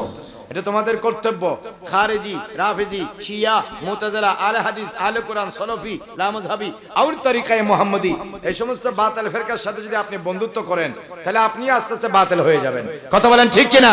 বন্ধুত্ব করলে আপনিও খারেজি হবেন, রাফিজির সাথে বন্ধুত্ব করলে আপনিও রাফিজি হবেন, শিয়ার সাথে বন্ধুত্ব করলে আপনি একদিন শিয়া হবেন, মুতাজিলার সাথে বন্ধুত্ব করলে আপনি মুতাজিলা হবেন, দাহরিয়ার সাথে বন্ধুত্ব করলে আপনি দহরিয়া হবেন, মুজাসসামার সাথে বন্ধুত্ব করলে আপনি মুজাসসামা হবেন, আহলে হাদিস, আহলে কোরআনের সাথে বন্ধুত্ব করলে আপনি একদিন ধীরে ধীরে আহলে হাদিস, আহলে কোরআন হবেন। সলফি, লামাযহাবির সাথে বন্ধুত্ব করলে আপনি তাদের দল হবেন। আহলুস সুন্নাত ওয়াল জামাতের সাথে বন্ধুত্ব করলে আপনি একদিন আহলুস সুন্নাত ওয়াল জামাতে হয়ে যাবেন, আহলুস সুন্নাত ওয়াল জামাতে থাকতে পারবেন। মওতের সময় আপনি কালমা পড়তে পারবেন, ইন্তেকালের আগে নূর নবীর দিদার নসিব হবে। বড় করে বলুন সুবহানাল্লাহ। তাহলে ছেলে মেয়েরা সবচেয়ে বড় অধঃপতন হয় আকীদার অধঃপতন। কিসের অধঃপতন? এই কথা বলে না, কিসের? আকীদা। কবরে প্রশ্ন হবে 3টা, আমলের না, আকীদা। কিয়ামতের মাঠে প্রশ্ন হবে 5টা, আকীদার না, আমলের। বলেন, কবর আগে না কিয়ামত আগে? এই মিয়া, কবর আগে না হাসরের মাঠ আগে? তো কবরে যে ফাঁস করবে, কিয়ামতের মাঠে সে ফাঁস। কবরে যে ফেল করবে, কিয়ামতের মাঠে সে কি? ফেল। সুতরাং আকীদাতে ফাঁস, আমলেও ফাঁস। আকীদাতে ফেল, আমলে ফাঁস হলেও ফেল। কথা বলেন ঠিক কিনা? জোরে বলেন না ঠিক কিনা? আকীদা মানে ঈমানারি, ঈমান আগে না আমল আগে? কথা বলে না কেন? ঈমান আগে না আমল আগে? ঈমান আগে। এইজন্য ছেলে মেয়েরা সবচেয়ে অধঃপতন হয় যদি আকীদার অধঃপতন হয়। আকীদার অধঃপতন কেন হয়? আপনি হলেন একজন আহলে সুন্নাত জামাতের মা বাবা, আপনার ছেলেকে কলেজে দিবেন, এই বন্ধুত্ব করছে একজন খারিজির সাথে, তা আপনিও খারিজি না, আপনার বউও খারিজি না, এই আপনার শ্বশুরও খারিজি না, শাশুড়িও খারিজি না, আপনার দাদাও খারিজি না, দাদিও খারিজি না, আপনার পুরো ব্যাকগ্রাউন্ড, হ্যাঁ, সবাই হলো আহলে সুন্নাত ওয়াল জামাত, কিন্তু ছেলে বন্ধুত্ব করছে কার সাথে? খারিজির সাথে। এখন এই আপনার বংশের মধ্যে একটা ফ্যাসা সৃষ্টি হয়েছে, দুশ্মন সৃষ্টি হয়েছে, এলো খারিজি। এখন নিজের ছেলে বিদায় মারতেও পারতেছেন না, এখন খারিজি হয়ে গেছে, বদমাশি করতে পারতেছেন না। এটার জন্য আপনি দায়ী। কথা বলেন ঠিক কিনা? ছেলে মেয়ে জন্ম দিলে তো হবে না, তারে তদারকি করতে হবে, কই যায়, কই থাকে, কার সাথে চলে, কার সাথে বন্ধুত্ব। ফালয়ানজুর আহাদুকুম মান ইউখালিলু, রাসূল আকরাম সাল্লাল্লাহু আলাইহি ওয়াসাল্লাম বলতেছেন, তুমি ভালো করে তদারকি করা উচিত। তুমি গার্ডিয়ান হিসেবে you must have to inquiry properly where your boy and child, where you boy and son, your girl is going here and there, mixing, সে কার সাথে মিক্স হচ্ছে, কোথায় যাচ্ছে, এদিকে সেদিকে, এটা ইনকোয়ারি করা, জাস্টিফাই করা, জাস্টিফিকেশন করা মা বাবা হিসেবে তোমার দায়িত্ব। কথা বলেন ঠিক কিনা? কথা বুঝতে পেরেছেন? সুতরাং আপনার ছেলে 5টা, আগে মার কাছে বাবার কাছে 5টা ছেলে থাকলে সবাই আহলে সুন্নাত ওয়াল জামাতের ছিল। এখন 5টা হয়েছে, একটা হলো খারিজি, একটা হলো রাফিজি, একটা হলো শিয়া, একটা হলো মুতাজিলা, একটা হলো আহলে হাদিস। মা বাবা সবাই সুন্নি, সবগুলো হয়েছে বাতিল। কেন? আপনি আহলে সুন্নাত ওয়াল জামাত, আপনার পেট থেকে বাইরে থেকে এগুলো সব শয়তানের অনুসারী কেন হয়েছে? কারণ আপনি খাইছেন আর ঘুমাইছেন, খাইছেন আর ঘুমাইছেন, বাথরুম পূরণ করছেন আর শরীরের বস্তার দাম বাড়াইছেন। আপনি তো ছেলে মেয়ে কোথায় গেছে এর খবর নেন নাই। এই জন্য সবচেয়ে বড় অধঃপতন হলো আকীদার অধঃপতন। কথা বলেন ঠিক কিনা? জোরে বলেন না ঠিক কিনা? এই জন্য আমল আগে না আকীদা আগে? কথা বলে না, আমল আগে না আকীদা আগে? এই জন্য ছেলে মেয়ে, যুবক যুবতী এরা যেন কোনো বাতিল দলে, বাতিল সংগঠনে, বাতিল গ্রুপে যেন ফর্ম পূরণ করে নাম না লেখায়, তাদের দলে যেন দলভুক্ত না হয়, তাদের অনুসারী যেন না হয়। বাতিল কারা? এক শব্দ বলি, আহলুস সুন্নাত ওয়াল জামাত সারা পৃথিবীতে যা আছে সব বাতিল। এই ঠিক হলে বড় করে বলেন ঠিক কিনা? আর ঠিক নইলি তিয়ে না আর হদুজুরি ঠিক না, আর তো তুমি শিখিলেই ঠিক না, শরম লাগছে না? তো সম্বল কথা ডর করে গাল খুলি হ, আহলুস সুন্নাত ওয়াল জামাত সারা সব বাতিল। কথা বলেন ঠিক কিনা? আর খনিকার তো যদি সাহস থাকে না, আই ঠিক আছি তিয়ে এরা আর হ, আই ন বুঝেন, আই তো তুমি বুঝলি, আই ন কিয়ামত পর্যন্ত খনিকার তোমার সদ্য ফুরুস্তান তুমি বুঝেন না পারিবে আহলুস সুন্নাত ওয়াল জামাত ছাড়া আর ঠিক আছিলেন তুমি বুঝেন না পারিবে। আসমান জমিন এক হইলেও না পারিবে, এলে কোরআন আরো 50 না দিলেও না পারিবে, বুখারী শরীফ আরো 5 কোটি হইলেও না পারিবে। কিয়ামত পর্যন্ত একটা হক দল হলো একটাই, আহলুস সুন্নাত ওয়াল জামাত।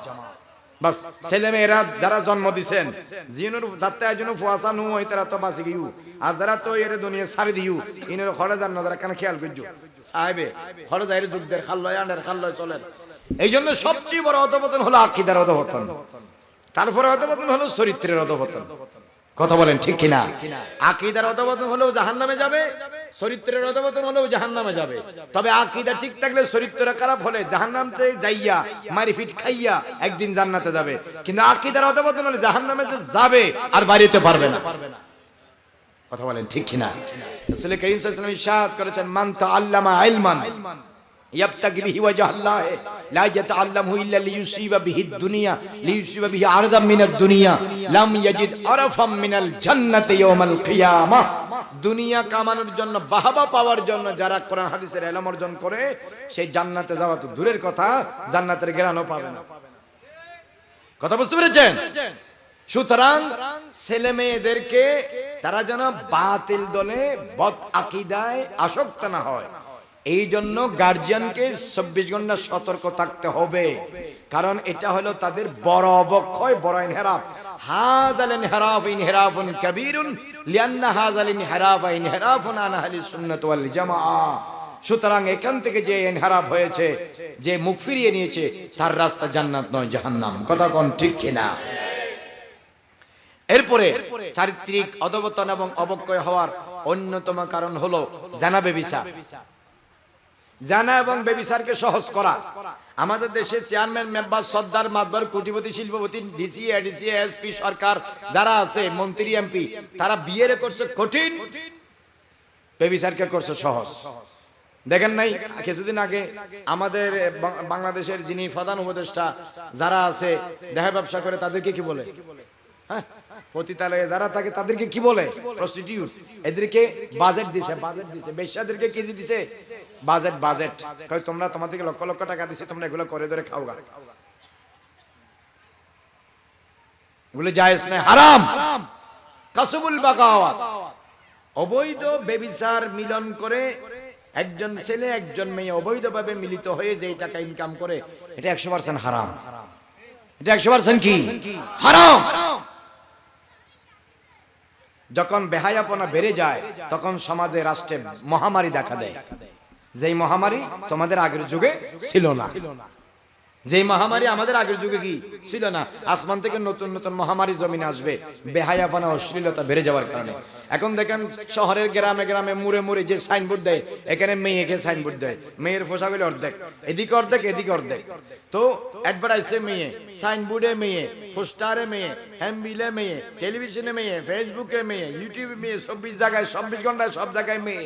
মেয়েদেরকে একটা টুথপেস্টের অ্যাডভার্টাইজ দিল মেয়ে, একটা আংটির অ্যাডভার্টাইজ দিল মেয়ে, একটা সুইয়ের অ্যাডভার্টাইজ দিল মেয়ে, জুতার অ্যাডভার্টাইজ দিল মেয়ে, আরে একটা ফেরগোর অ্যাডভার্টাইজ দিল মেয়ে। মেয়ে ছাড়া কেউ নাই। তাহলে জায়গায় জায়গায় যদি মেয়েদেরকে প্রদর্শন করা হয়, তো যুবকরা ভালো থাকবে কেমনে? এই ঘর থেকে বাড়িলেও দেখে মেয়ে, ঘরে ঢুকলেও দেখে মেয়ে, চোখ বন্ধ করলেও দেখে মেয়ে, চোখ খুললেও দেখে মেয়ে, তাই ভালো থাকবে কেমনে? মেয়ে, অশ্লীলতা, নগ্নতা, বেহায়াপনা একজন ছেলের 24 ঘন্টা যদি চোখের সামনে আসে, এই ভালো থাকতে পারবে? বলেন না পারবে? একত তার শত্রু শয়তান, দ্বিতীয়ত তার শত্রু নফস, তৃতীয়ত তার শত্রু দুনিয়া। কয়টা শত্রু? বলেন না কয়টা শত্রু? আপনাদেরকে একটা প্রশ্ন করি, স্টিমার কি জমিনে চলে না পানিতে চলে? বড় করে বলেন। অনার এন্ড স্টিমার কেন রোড দিয়ে চলে মানলা আগরি নামাতি করে ডর করে হয় না। স্টিমার কি জমিনে চলে না পানিতে চলে? স্টিমারের ভিতরে যাত্রী যারা থাকে, পানি যদি স্টিমারের ভিতরে ঢুকে যাত্রীর বিপদ না নিরাপদ? পানি যদি নৌকার ভিতরে ঢুকে, স্টিমার লঞ্চের ভিতরে ঢুকে, যাত্রীর নিরাপদ না বিপদ? আর পানি যদি লঞ্চের, নৌকার, স্টিমারের, জাহাজের নিচে থাকে, যাত্রী বিপদ না নিরাপদ? কি মানি? আপনি দুনিয়াদারি করতে হবে, দুনিয়া আপনার ভিতরে ঢুকতে পারবে না। হিংসা, লোভ, বিদ্বেষ এগুলা দুনিয়ার কাজ। এগুলা যদি ভিতরে ঢুকে, আপনার দুনিয়াও শেষ, আখিরাতও শেষ। আপনি দুনিয়াদারি করবেন, সংসার করবেন, বিয়ে শাদী করবেন, ফোলাপাইন হবে, বাজার সাজার করবেন, এর ভিতরে আল্লাহরে রাজি করতে হবে। যেভাবে নবী ওলিরা আল্লাহরে কি করেছে? রাজি করেছে। এরা দুনিয়াতে ছিল, দুনিয়া এদের ভিতরে ঢুকতে পারে নাই। এদের ভিতরে 24 ঘন্টা ছিল আল্লাহ এবং নবীর মুহাব্বত, আখিরাতের চিন্তা, মওতের ভয়, কবরের সওয়াল জবাবের ভয়। বরকত বলুন না সুবহানাল্লাহ। এই জন্য দুনিয়া তাদেরকে গ্রাস করতে পারেনি। যতদিন পর্যন্ত নৌকার নিচে পানি থাকবে, নৌকার যাত্রীরা নিরাপদ। যদি পানি বাইরে, নৌকা ফরে যদি পানি নৌকার ভিতরে উঠে যায়, নৌকা যদি পানির ভিতরে ডুবে যায়, যাত্রীর জন্য বিপদ। যেই দিন মানুষের ভিতরে দুনিয়া ঢুকে যাবে, সেই মানুষগুলো বরবাদ হয়ে যাবে। এরা লোভের কারণে, হিংসার কারণে, পরশ্রিতের কারণে, টানের কারণে, আপনার অসন্তুষ্টির কারণে, নাশুকরিয়ার কারণে এরা আল্লাহ এবং রাসূলের রহমত থেকে বঞ্চিত হয়ে যায়, শয়তানের কাছে বাধ্য হয়, শয়তানের পথের অনুসারী হয়ে যায়। যার কারণে যুবক যুবতীরা ধীরে ধীরে মানুষ আস্তে আস্তে কি হয়ে যায়? আল্লাহ এবং রাসূলের পথ থেকে দূরে সরে যায়। কথা বুঝতে পেরেছেন? সেই জন্য রাসূল পাক সাল্লাল্লাহু আলাইহি ওয়াসাল্লাম বলেছেন, আমি ভয় করি না আমার উম্মতরা শিরক করবে। ইন্নী লা আখাফু আন তুশরিকু ওয়ালাকিন আখাফু আন তানাফাসাকুমুদ দুনিয়া। তবে আমি ভয় করি দুনিয়া তোমাদেরকে গ্রাস করবে। রাসূল ইসলাম আমার উম্মতের ব্যাপারে, আল্লাহর নবী নিজের উম্মতের ব্যাপারে শিরকের ভয় করে নাই, ভয় করেছেন দুনিয়া মানুষকে গ্রাস করবে। এখন মানুষকে গ্রাস করেছে কিসে? বলেন না কিসে? দুনিয়ায়। সুতরাং আমাদের ছেলে মেয়েরা নষ্ট হচ্ছে বর্তমানে জানা ব্যভিচারের কারণে। মনে রাখতে হবে, একজন ছেলে আর একজন মেয়ে অবৈধভাবে যখন তারা শারীরিকভাবে সম্পর্কে লিপ্ত হয়, তখন তারা বলে ব্যভিচার এবং জানা। এই জানা ব্যভিচার কেন হয়? জানা ব্যভিচার হয় এক নম্বর কারণ হলো, জানা ব্যভিচার হওয়ার কারণ হচ্ছে নির্জনে সময় ব্যয় করার সুযোগ পাওয়া। ছেলে এবং মেয়ে একাকিত্বভাবে যদি সময় ব্যয় করার সুযোগ পায়, রাসূল সাল্লাল্লাহু আলাইহি ওয়াসাল্লাম বলেছেন একজন নারী একজন পুরুষ যখন এক জায়গায় হয়, তাদের মধ্যে 3 নম্বর হলো শয়তান। তাদের মধ্যে 3 জন হয় কে? তো শয়তান ছেলেরও শত্রু, মেয়েরও শত্রু। মেয়েরা বলে এরকম সুযোগ আর পাবি না, ছেলেরা বলে এরকম সুন্দর মেয়ে আর পাবি না। একজন আরেকজনের কাছাকাছি চলে যা। কাছাকাছি চলে যাওয়ার পরে যে ঘটনাটা হয় তারে বলে জিনা। আল্লাহ পাক কোরআন শরীফে বলেছেন লা তাকরাবুজ জিনা ইন্নাহু কানা ফাহিশাতাও মাকতা ওয়া সাআ সাবিলা। জিনার কাছে যাইও না, জিনা হচ্ছে অশ্লীল কাজ। এর দ্বারা আল্লাহর রাগ বেড়ে যায়। যখন জানাকারী জানা করে, তার কলব থেকে ঈমানের নূর বের হয়ে যায়। বরকত বলুন না নাউজুবিল্লাহ। 2 নম্বর হচ্ছে ছেলে মেয়েরা তারা অবাধ মেলামেশার কারণে, অবাধ মেলামেশা করতে দেওয়া যাবে না। ছেলে ছেলের জায়গায়, মেয়ে মেয়ের জায়গায়। একজন ছেলেও পর্দা করছে, মেয়েও বোরকা পরছে, কিন্তু দুজন যদি ফাঁসাফাঁসি চলে, তাহলে বোরকা করে লাভ কি? বোরকা পরার পরেও তো যা হওয়া তা হয়ে যাবে। কতক্ষণ ঠিক কিনা? অবাধ মেলামেশা করা যাবে না। ফ্রি মিক্সিং যাকে বলে, অবাধ মেলামেশা হারাম। 3 নম্বর কারণ হলো জানা ব্যভিচার হওয়ার কারণ হচ্ছে বিবাহকে কঠিন করা। এই না আমারে 30 লাখ টাকা খামিন দিতে হবে, এইটা বলে যে 2000 বরিদ খাওয়াইতে হবে, মোটরসাইকেল দিতে হবে, আমার সোফা সেট দিতে হবে, আলমারি দিতে হবে, বাংলা আলমারি হবে না, ইংলিশ আলমারি দিতে হবে, এই দিতে হবে, সেই দিতে হবে, কোরবানি একটা ব্রিজ গড়ে দিতে হবে, একে বলদ দিলে হবে না। এই সমস্ত তালবাহানা করার কারণে মধ্যবিত্ত আর গরিবরা তাদের মেয়েকে সহজে বিয়ে দিতে পারে না। আর ছেলেগুলার লোভ বেড়ে যাওয়ার কারণে এই গরিব থেকে বিয়ে করতে চায় না, 24 ঘন্টা চায় বড় থেকে বিয়ে করতে। তখন আস্তে আস্তে ছেলেদের মেয়েদের কি বাইরে যায়, বয়স বেড়ে যায়। কি বেড়ে যায়? বয়স যখন বেড়ে যায় তখন তার শরীরের যে চাহিদা আছে সে কোথায় পূরণ করবে? তখন হোটেলে চলে যায়, এদিকে চলে যায়, ওদিকে চলে যায়, কুজ্জা তলে, গাছ তলে, বাস তলে, হোটেলে, রাত্রে, দুপুরে অনৈতিক অসংখ্য খারাপ সঙ্গে তারা কি হয়ে যায়? লিপ্ত হয়ে যায়। সময় হলে বিয়ের ব্যবস্থা করো। যুবক যুবতী পরিবারে থাকা মানে হাতের তালুতে আগুন রাখার সমান। সময় হলে বিয়ের ব্যবস্থা করো। কথা বুঝতে পেরেছেন? বিয়েকে দেরি করার কারণে জানা বেবিচারের রাস্তা সহজে খুলে যায়। আমাদের সরকারের উচিত বিয়ের রাস্তা সহজ করা, বেবিচারের রাস্তা বন্ধ করা, কঠিন করা। এখন আর অন্যতম জানা বেবিচারের একটা অন্যতম কারণ হলো মোহর বাড়াইয়া দেওয়া। কি বাড়াইয়া দেওয়া? মেয়ের মা মনে করে যে আমার বড় মেয়ের দিয়েছি 25 লাখ, মেজো মেয়েকে এত কম হলে চলবে, 25 লাখ মিনিমাম 30 লাখ মোহর দিতে হবে। এখন জামাই বলে যে আমি 30 লাখ করতে দেবো, পুরা বছরেও তো 30 লাখ কামাই না। কথা কোন ঠিক কিনা? এখন 30 লাখ টাকা দিয়ে দিছে বিয়া, 6 মাস পরে বাচ্চা লাইটটা লাড়ি আর মারামারি গুতাগুতি। এখন মেয়ে বলে যে আমি এই ছেলের ভাত খাবো না, চেয়ারম্যানের কাছে বিচার গেছে, চেয়ারম্যানে কত বোঝাইছে, শেষ মাস বলে ভাত না খেলে না খাবি, রুটি হইলেও খাবি, আর থাকছো না, ভাতও খাবো না, রুটিও খাবো না, তারপরেও থাকবো না। কামিন দিছে কত? 30 লাখ। এখন 30 লাখ কামিনে কি তার সংসার ধরে রাখতে পারছে? ওই কথা বলে না, ধরে রাখতে পারছে? সংসারের রহমত থাকলে না টিকবে, বরকত থাকলে না টিকবে, আল্লাহর নেক নজর থাকলে না টিকবে, রসুলের নেক নজর থাকলে না টিকবে, দয়া মায়া থাকলে না টিকবে, শ্রদ্ধা ভালোবাসা থাকলে না টিকবে। একজন আরেকজনের সাথে কুত্তা কুত্তির মতো করলে, আল্লাহর রহমত উঠে গেলে, দয়া মায়া উঠে গেলে, শ্রদ্ধা সম্মান উঠে গেলে এই সংসার টিকে না। কামিনে কোনোদিন সংসার রাখতে পারে না। আপনারা যারা বিয়ে করছেন 10,000, 20,000, 30,000, 40,000 কামিন, আপনারা 70-80 বছর কাটাই দিচ্ছেন। আর এখন যারা ঢাকা শহরে বাংলাদেশে বিয়ে করতেছে 50 লাখ 1 কোটি টাকা কামিন, 1 বছরও সংসার যায় না। যেই পরিমাণ বিয়ে হচ্ছে দ্বিগুণ পরিমাণ বিয়ে ভাঙতেছে বাংলাদেশে। কথা বলেন ঠিক কিনা?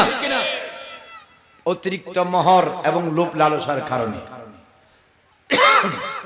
আপনারা যারা কোটিপতি শিল্পপতি আছেন, আপনারা আপনাদের মেয়েদেরকে বিয়ে দেওয়ার সময় যা জিনিস দেন গোপনে দেন। আমি দিতে মানা করতেছি না, আপনারা আছে আপনার মেয়েরা আপনারা দেন, গোপনে দেন। কারণ আপনার ভাষায় একজন গরিব আছে, সে মেয়েটাও বিয়ে দেওয়ার সময় ওই জামাই তো তার থেকে চাইবে অমুকের মেয়ের দিছে তুমি দিবে না কেন? তখন এই মেয়ের বাবা লোন নেয়, কিস্তি নেয়, হেই নেয় সেই নেয়, তখন লোন দিতে না পারা, কিস্তি দিতে না পারা, কিস্তিওয়ালা এসে ঘরের টনকুলি নিয়ে যায়, গাই গরু কিরকম নিয়ে যায়, ছাগল নিয়ে যায়, মুরগি নিয়ে যায়। প্রত্যেকদিন ফেসবুকে দেখতেছেন না, কিস্তির টাকা দিতে না পারার কারণে মুরগি নিয়ে গেছে, ছাগল নিয়ে গেছে, গরু নিয়ে গেছে, গাছ কাটি নিয়ে গেছে, আম গাছ, জাম গাছ, ছাগল, গরু, টিন নিয়ে গেছে, ফ্রিজ নিয়ে গেছে। এই বদমাইশি সব বাংলাদেশে, বুঝছেন? তাইলে এটা কেন করছে? আপনি কোরবানি কেন গরু চাইবেন? আপনি গরু গোশত খাইতে মনে হলে বাজার থেকে 800 টাকা দিয়ে কিনে খান, আপনি মেয়ের থেকে গরু নিয়ে খাইতে হবে এরকম কোনো কথা নাই। তাহলে আপনি দিচ্ছেন 60টা গরু, এই একটা গরু দিতে পারতেছে না, কারণ আপনার মেয়ের কারণে আরেকজনের মেয়ে বিপদে পড়ছে। সুতরাং আপনি দেন, গোপনে দেন, যেন আরেকটা গরিব মধ্যবিত্ত পরিবারে যেন আঘাত না আসে। কিয়ামতের দিন এটার জন্য জবাব দিতে হবে। কথা বলেন ঠিক কিনা? জোরে বলেন না ঠিক কিনা? সুতরাং অতিরিক্ত মোহর দাবি করার কারণে মেয়েদের বিয়ে হয় না। কথা বুঝতে পেরেছেন? সুতরাং এই অতিরিক্ত মোহর দাবি করা যাবে না। এরপর অন্যতম ব্যভিচারের কারণ হচ্ছে অশ্লীলতা, নগ্নতা। মেয়েরা অল্প বয়সে, আমাদের মা দাদিরা বলছে বিয়ে হয়ে যাওয়ার পরেও জামাইয়ের সাথে কেমনে কি করবে এটাও বুঝে না, জামাই কি জিনিস এটাও বুঝতেছে না, জামাই কেমনে সালাম দিবে, কেমনে সম্মান করবে এটাও বুঝতো না। আর এখন তো ক্লাস 5 এর মেয়ে, এই জামাই কি রকম, জামাই কাকে বলে, জামাইয়ের কাছে কি কি থাকতে হয়, কি কি থাকলে সুখী হয়, কি কি লাগবে, ক্লাস 5 এ কবিতা শিখার আগে জামাই শিখে ফেলছে। এই বড় কবিতা শিখছে, জামাই কবিতা। কথা বলেন ঠিক কিনা? এই অল্প বয়সে এত পাকনামি কেন হয়েছে? মোবাইলের কারণে, সঙ্গের কারণে, অশ্লীলতার কারণে, পরিবেশের কারণে। কথা বুঝতে পেরেছেন? তাইলে পরিবেশ আগের যুগ এখন নাই, আগের যুগ এখন নাই। যুগ যখন চেঞ্জ হয়েছে, মানুষের মন মানসিকতা চেঞ্জ হয়েছে, খাসলত চেঞ্জ হয়েছে, অভ্যাস চেঞ্জ হয়েছে। সুতরাং মানুষের কাজের ধরন যখন চেঞ্জ হয়েছে, আমাদের আবার প্রতিকার করার, প্রতিরোধ করার ধরন আমাদেরকে চেঞ্জ করতে হবে। কথা বলেন ঠিক কিনা? যে সমস্ত কারণে সমাজে বিশৃঙ্খলা হয়, চারিত্রিক অবক্ষয় হয়, নৈতিক অবক্ষয় হয়, এগুলো আমাদেরকে বিরোধ করতে হবে, মানা দিতে হবে। এরপরে অন্যতম কারণ হলো আল্লাহ এবং রাসূলের ভয় না থাকা, কোরআন সুন্নাহর জ্ঞান না থাকা। আল ইরাজু আন উলুমিল কোরআন ওয়াস সুন্নাহ, কোরআন সুন্নাহর জ্ঞান থেকে বিমুখ থাকা। রাসূল করিম সাল্লাল্লাহু আলাইহি ওয়াসাল্লাম বলেছেন, লাকিনু আওলাদাকুম আদিবু আওলাদাকুম সালাসা খিসাল, তোমরা তোমাদের ছেলে মেয়েদেরকে 3টা জিনিস শিখাও। কয়টা জিনিস? এই জোরে বলেন কয়টা? 1 নাম্বার হুব্বা নবিয়্যিকুম, তোমরা তোমাদের নবীর মুহাব্বত শিক্ষা দাও। এখন তো আপনারা এখানে গার্ডিয়ান আছেন, আপনারা বলেন তো আপনাদের ছেলে মেয়েদেরকে কোন ছেলে, কোন মা বাবা কোন ছেলের নবীর মুহাব্বত শিখাইছেন? সমাজে তো এমন আছে, সমাজের হুজুরেরা নবীর সাথে বেয়াদবি করে, হুজুরের মুরিদেরাও নবীর সাথে বেয়াদবি করে, এরকম আছে না নাই? এই জোরে বলে আছে না নাই? এই হুজুরও দুজকে যাবে, এই হুজুরের যে ইয়েস আই লাভ ইউ বলবে, এই মিয়াও দুজকে যাবে। কারণ নবীর সাথে বেয়াদবি করলে তওবা কবুল হুজুর হবে। এই বলেন হুজুর হবে? ওলামায়ে কেরাম আপনারা বলেন নবীর সাথে বেয়াদবি করলে তওবা কবুল হবে? তো তওবা কবুল না হলে নবীর সাথে বেয়াদবি করলে ঈমান যাবে গা? তো এই ঈমান গেলে গা বেহেশতে যাবে না দুজকে যাবে? তাহলে নবীর সাথে বেয়াদবি আনতাহবাতা আমালুকুম ওয়া আনতুম লা তাশউরুন বলতেও পারবেন না, অজান্তে সব ঈমান নষ্ট হয়ে গেছে, আমল নষ্ট হয়ে গেছে নবীর সাথে বেয়াদবি করার কারণে। সুতরাং যেই হুজুর নবীর সাথে বেয়াদবি করে, যেই প্রফেসর নবীর সাথে বেয়াদবি করে, যেই ডক্টর নবীর সাথে বেয়াদবি করে, যে মসজিদের ইমাম, যে মাদ্রাসার মুহাদ্দিস, মুফতি, ফকি, মুহতামিম, মুবাল্লিগ, হাজী, গাজী, নামাজি, সর্দার, মাদবর, সভাপতি, সেক্রেটারি, চেয়ারম্যান, মেম্বার, নেতা, নেত্রী, কেতা, কেত্রী নবীর সাথে বেয়াদবি করে, এদেরকে সালাম দেওয়া জায়েজ নাই, পিছনে নামাজ পড়া তো জায়েজে নাই। এরকম ইমামের যদি কোনো ইমাম কমিটি, মসজিদ কমিটি নিয়োগ দেয়, এই মসজিদ কমিটি ইমামের আগে দুজকে যাবে। তুমি জানি শুনি একজন দুশমনের রাসূলের কেন মসজিদের মিম্বরে দাঁড়াইছো? এই মিম্বর তোমার বাপ দাদার না, এই মিম্বর আল্লাহর নবী মুহাম্মদ রাসূলুল্লাহ সাল্লাল্লাহু আলাইহি ওয়াসাল্লামের। বরকত বলুন না সুবহানাল্লাহ। রাসূলের মিম্বরে সেই দাঁড়াইতে পারবে যেই মনে প্রাণে রাসূলের মহব্বত করে, 24 ঘন্টা রাসূলের সুন্নতকে ভালোবাসে। কথা বলেন ঠিক কিনা? কোন দুশমনের রাসূলের মিম্বরে দাঁড়াইতে পারবে না। কথা বুঝতে পেরেছেন? তো সুতরাং কোরআন সুন্নাহর ইলম না থাকার কারণে ছেলে মেয়েরা ধ্বংস হচ্ছে। বলে হাট্টিমা টিম টিম, তারা মাঠে পাড়ে ডিম, তাদের খাড়া দুটো শিং, তারা হাট্টিমা টিম টিম। বলেন তো, যার মাথায় শিং আছে সে কোনোদিন ডিম পাড়তে দেখছেন? ছাগলের মাথায় শিং আছে, ছাগল ডিম পারে। গরুর মাথায় শিং আছে, গরু ডিম পারে। কিন্তু মুরগি ডিম পারে, মুরগির মাথায় শিং আছে। হাঁসের ডিম পারে, হাঁসের মাথায় শিং আছে। তাহলে ছেলে মেয়েরা এটা কি শিখলো? রাসূলুল্লাহ সাল্লাল্লাহু আলাইহি ওয়াসাল্লাম বলেছেন, লাক্কিনু সিবিয়ানাকুম বিকালিমাতি লা ইলাহা ইল্লাল্লাহ, তোমরা তোমাদের ছেলে মেয়েদেরকে কালিমা তাইয়্যিবা শিক্ষা দাও। সুবহানাল্লাহ বলেন। কি শিক্ষা দাও? কালিমা তাইয়্যিবা শিক্ষা দাও। আমার নবী বলেছেন, তোমরা তোমাদের ছেলে মেয়েদেরকে তোমাদের নবীর মুহাব্বত শিক্ষা দাও। নবী মক্কা জীবনে কেমন ছিলেন, মদিনা জীবনে কেমন ছিলেন, খাবার পাইলে কেমন পাইছেন, খাবার না পাইলে কেমনে না পাইছেন, অভাবের সময় কেমন ছিলেন, খাইলে কেমন করছেন, কেমনে খাইছেন, কেমনে গোসল করছেন, কেমনে মিলামিশা করছেন, কেমনে বন্ধুত্ব করছেন, কেমনে মুআমালা করছেন, কেমনে কথা বলছেন, কেমনে চলছেন, কেমনে নামাজ পড়ছেন, নবীর গুলো তোমরা তোমাদের ছেলে মেয়েরই শিক্ষা দাও। কারণ নবীর চেয়ে বড় আদর্শবান ব্যক্তি আগেও ছিল না, এখনো নাই, কিয়ামতের আগেও হবে না। সবচেয়ে আদর্শবান ব্যক্তি হলো সর্বাবস্থায় মুহাম্মাদুর রাসূলুল্লাহ সাল্লাল্লাহু আলাইহি ওয়াসাল্লাম। বরকত বলুন সুবহানাল্লাহ। মুহাম্মদ কি মোহব্বত दीन हक की शर्त अव्वल है अगर उसमें कुछ खामी सब कुछ ना मुकम्मल है सला दुनिया। आया 10 मिनट परे शेष कर दी। तुमसे और जन्नत से क्या रिश्ता ऐ मुनकिरू, हम रसूलुल्लाह की जन्नत रसूलुल्लाह की सला दुनिया।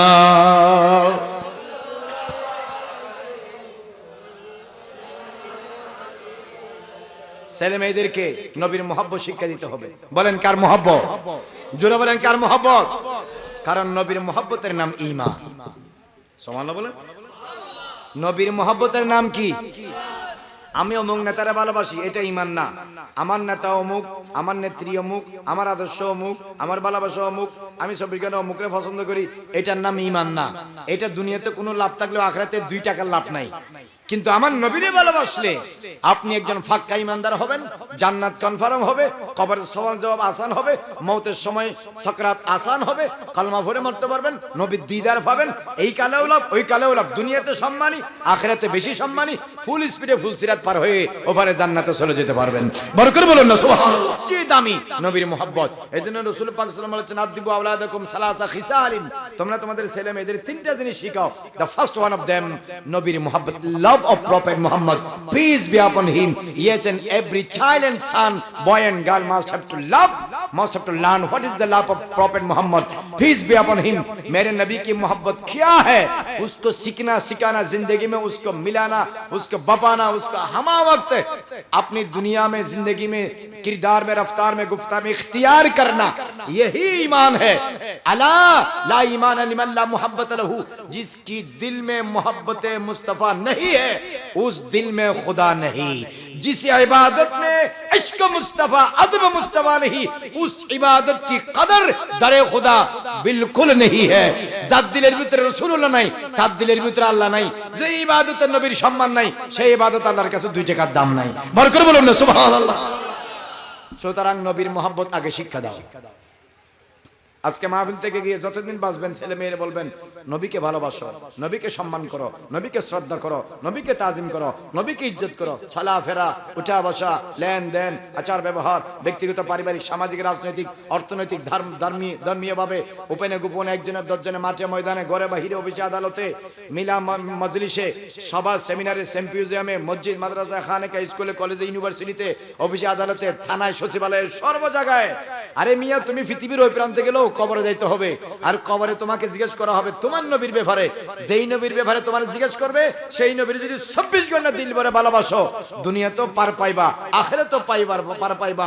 দুনিয়াও হবে সম্মানিত, আখিরাত হবে সম্মানিত, জান্নাত হবে তোমার জন্য প্রসারিত, ফুলসিরাত হবে তোমার জন্য প্রসারিত। সুন্দরভাবে ইজ্জতের সাথে সদল বলে জান্নাতে চলে যেতে পারবে। কেন? মান আহাব্বানি কানা মাই ফি দারজাতি ইয়াউমাল কিয়ামা। আমার নবী বলেন যে আমারে মহব্বত করবে কিয়ামতের দিন সে আমার মহব্বতের নবুয়তের শাফাআতের নজরে থাকবে। বড় করে বলুন সুবহানাল্লাহ। এইজন্য নবী বলেছেন তোমার ছেলে মেয়েকে নবীর মহব্বত শিক্ষা দাও। কার মহব্বত? মারহাকি তালাসাবি সাক কাপ খাই আর জনে জনে জান দিয়ে ফেলতেছেন। এই মিয়া কবরে 2 টাকা কাজে আসবে? ওই কথা বলেন না, কাজে আসবে? তা আপনারা মারহাকি আম, মারহাকি টেলা গাড়ি, মারহাকি হাত পাকা, এই যে ভিজনে ভিজনে দূরেন, কবরে টেলা গাড়ি আর আম সম্পর্কে জিজ্ঞেস করবে? কার সম্পর্কে জিজ্ঞেস করবে?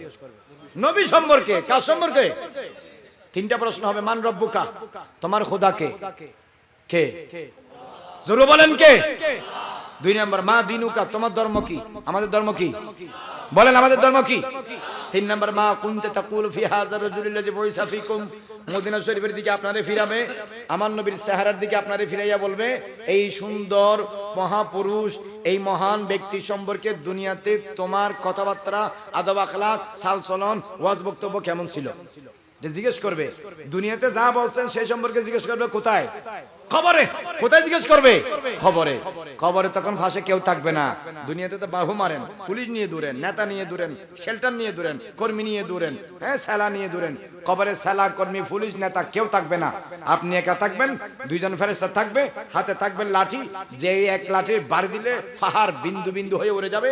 এরকম একটা আগুনের লাঠি নিয়ে আপনার কাছে আসবে, নবীর দিকে আপনারে ফিরাবে আর জিজ্ঞেস করবে মহাপুরুষ সম্পর্কে দুনিয়াতে তোমার আকীদা কি ছিল? আপনারা যারা দুনিয়াতে নবীর শানে বেয়াদবি করতেছেন সেদিন নবীরে দেখে আপনি চিনতে পারবেন না, আর যারা না দেখেও নবীর ইশক মহব্বতে জিন্দেগি কাটাইতেছেন সেদিন দেখা মাত্র চিনতে পারবেন। বড় করে বলুন সুবহানাল্লাহ। আল্লাহু আকবার।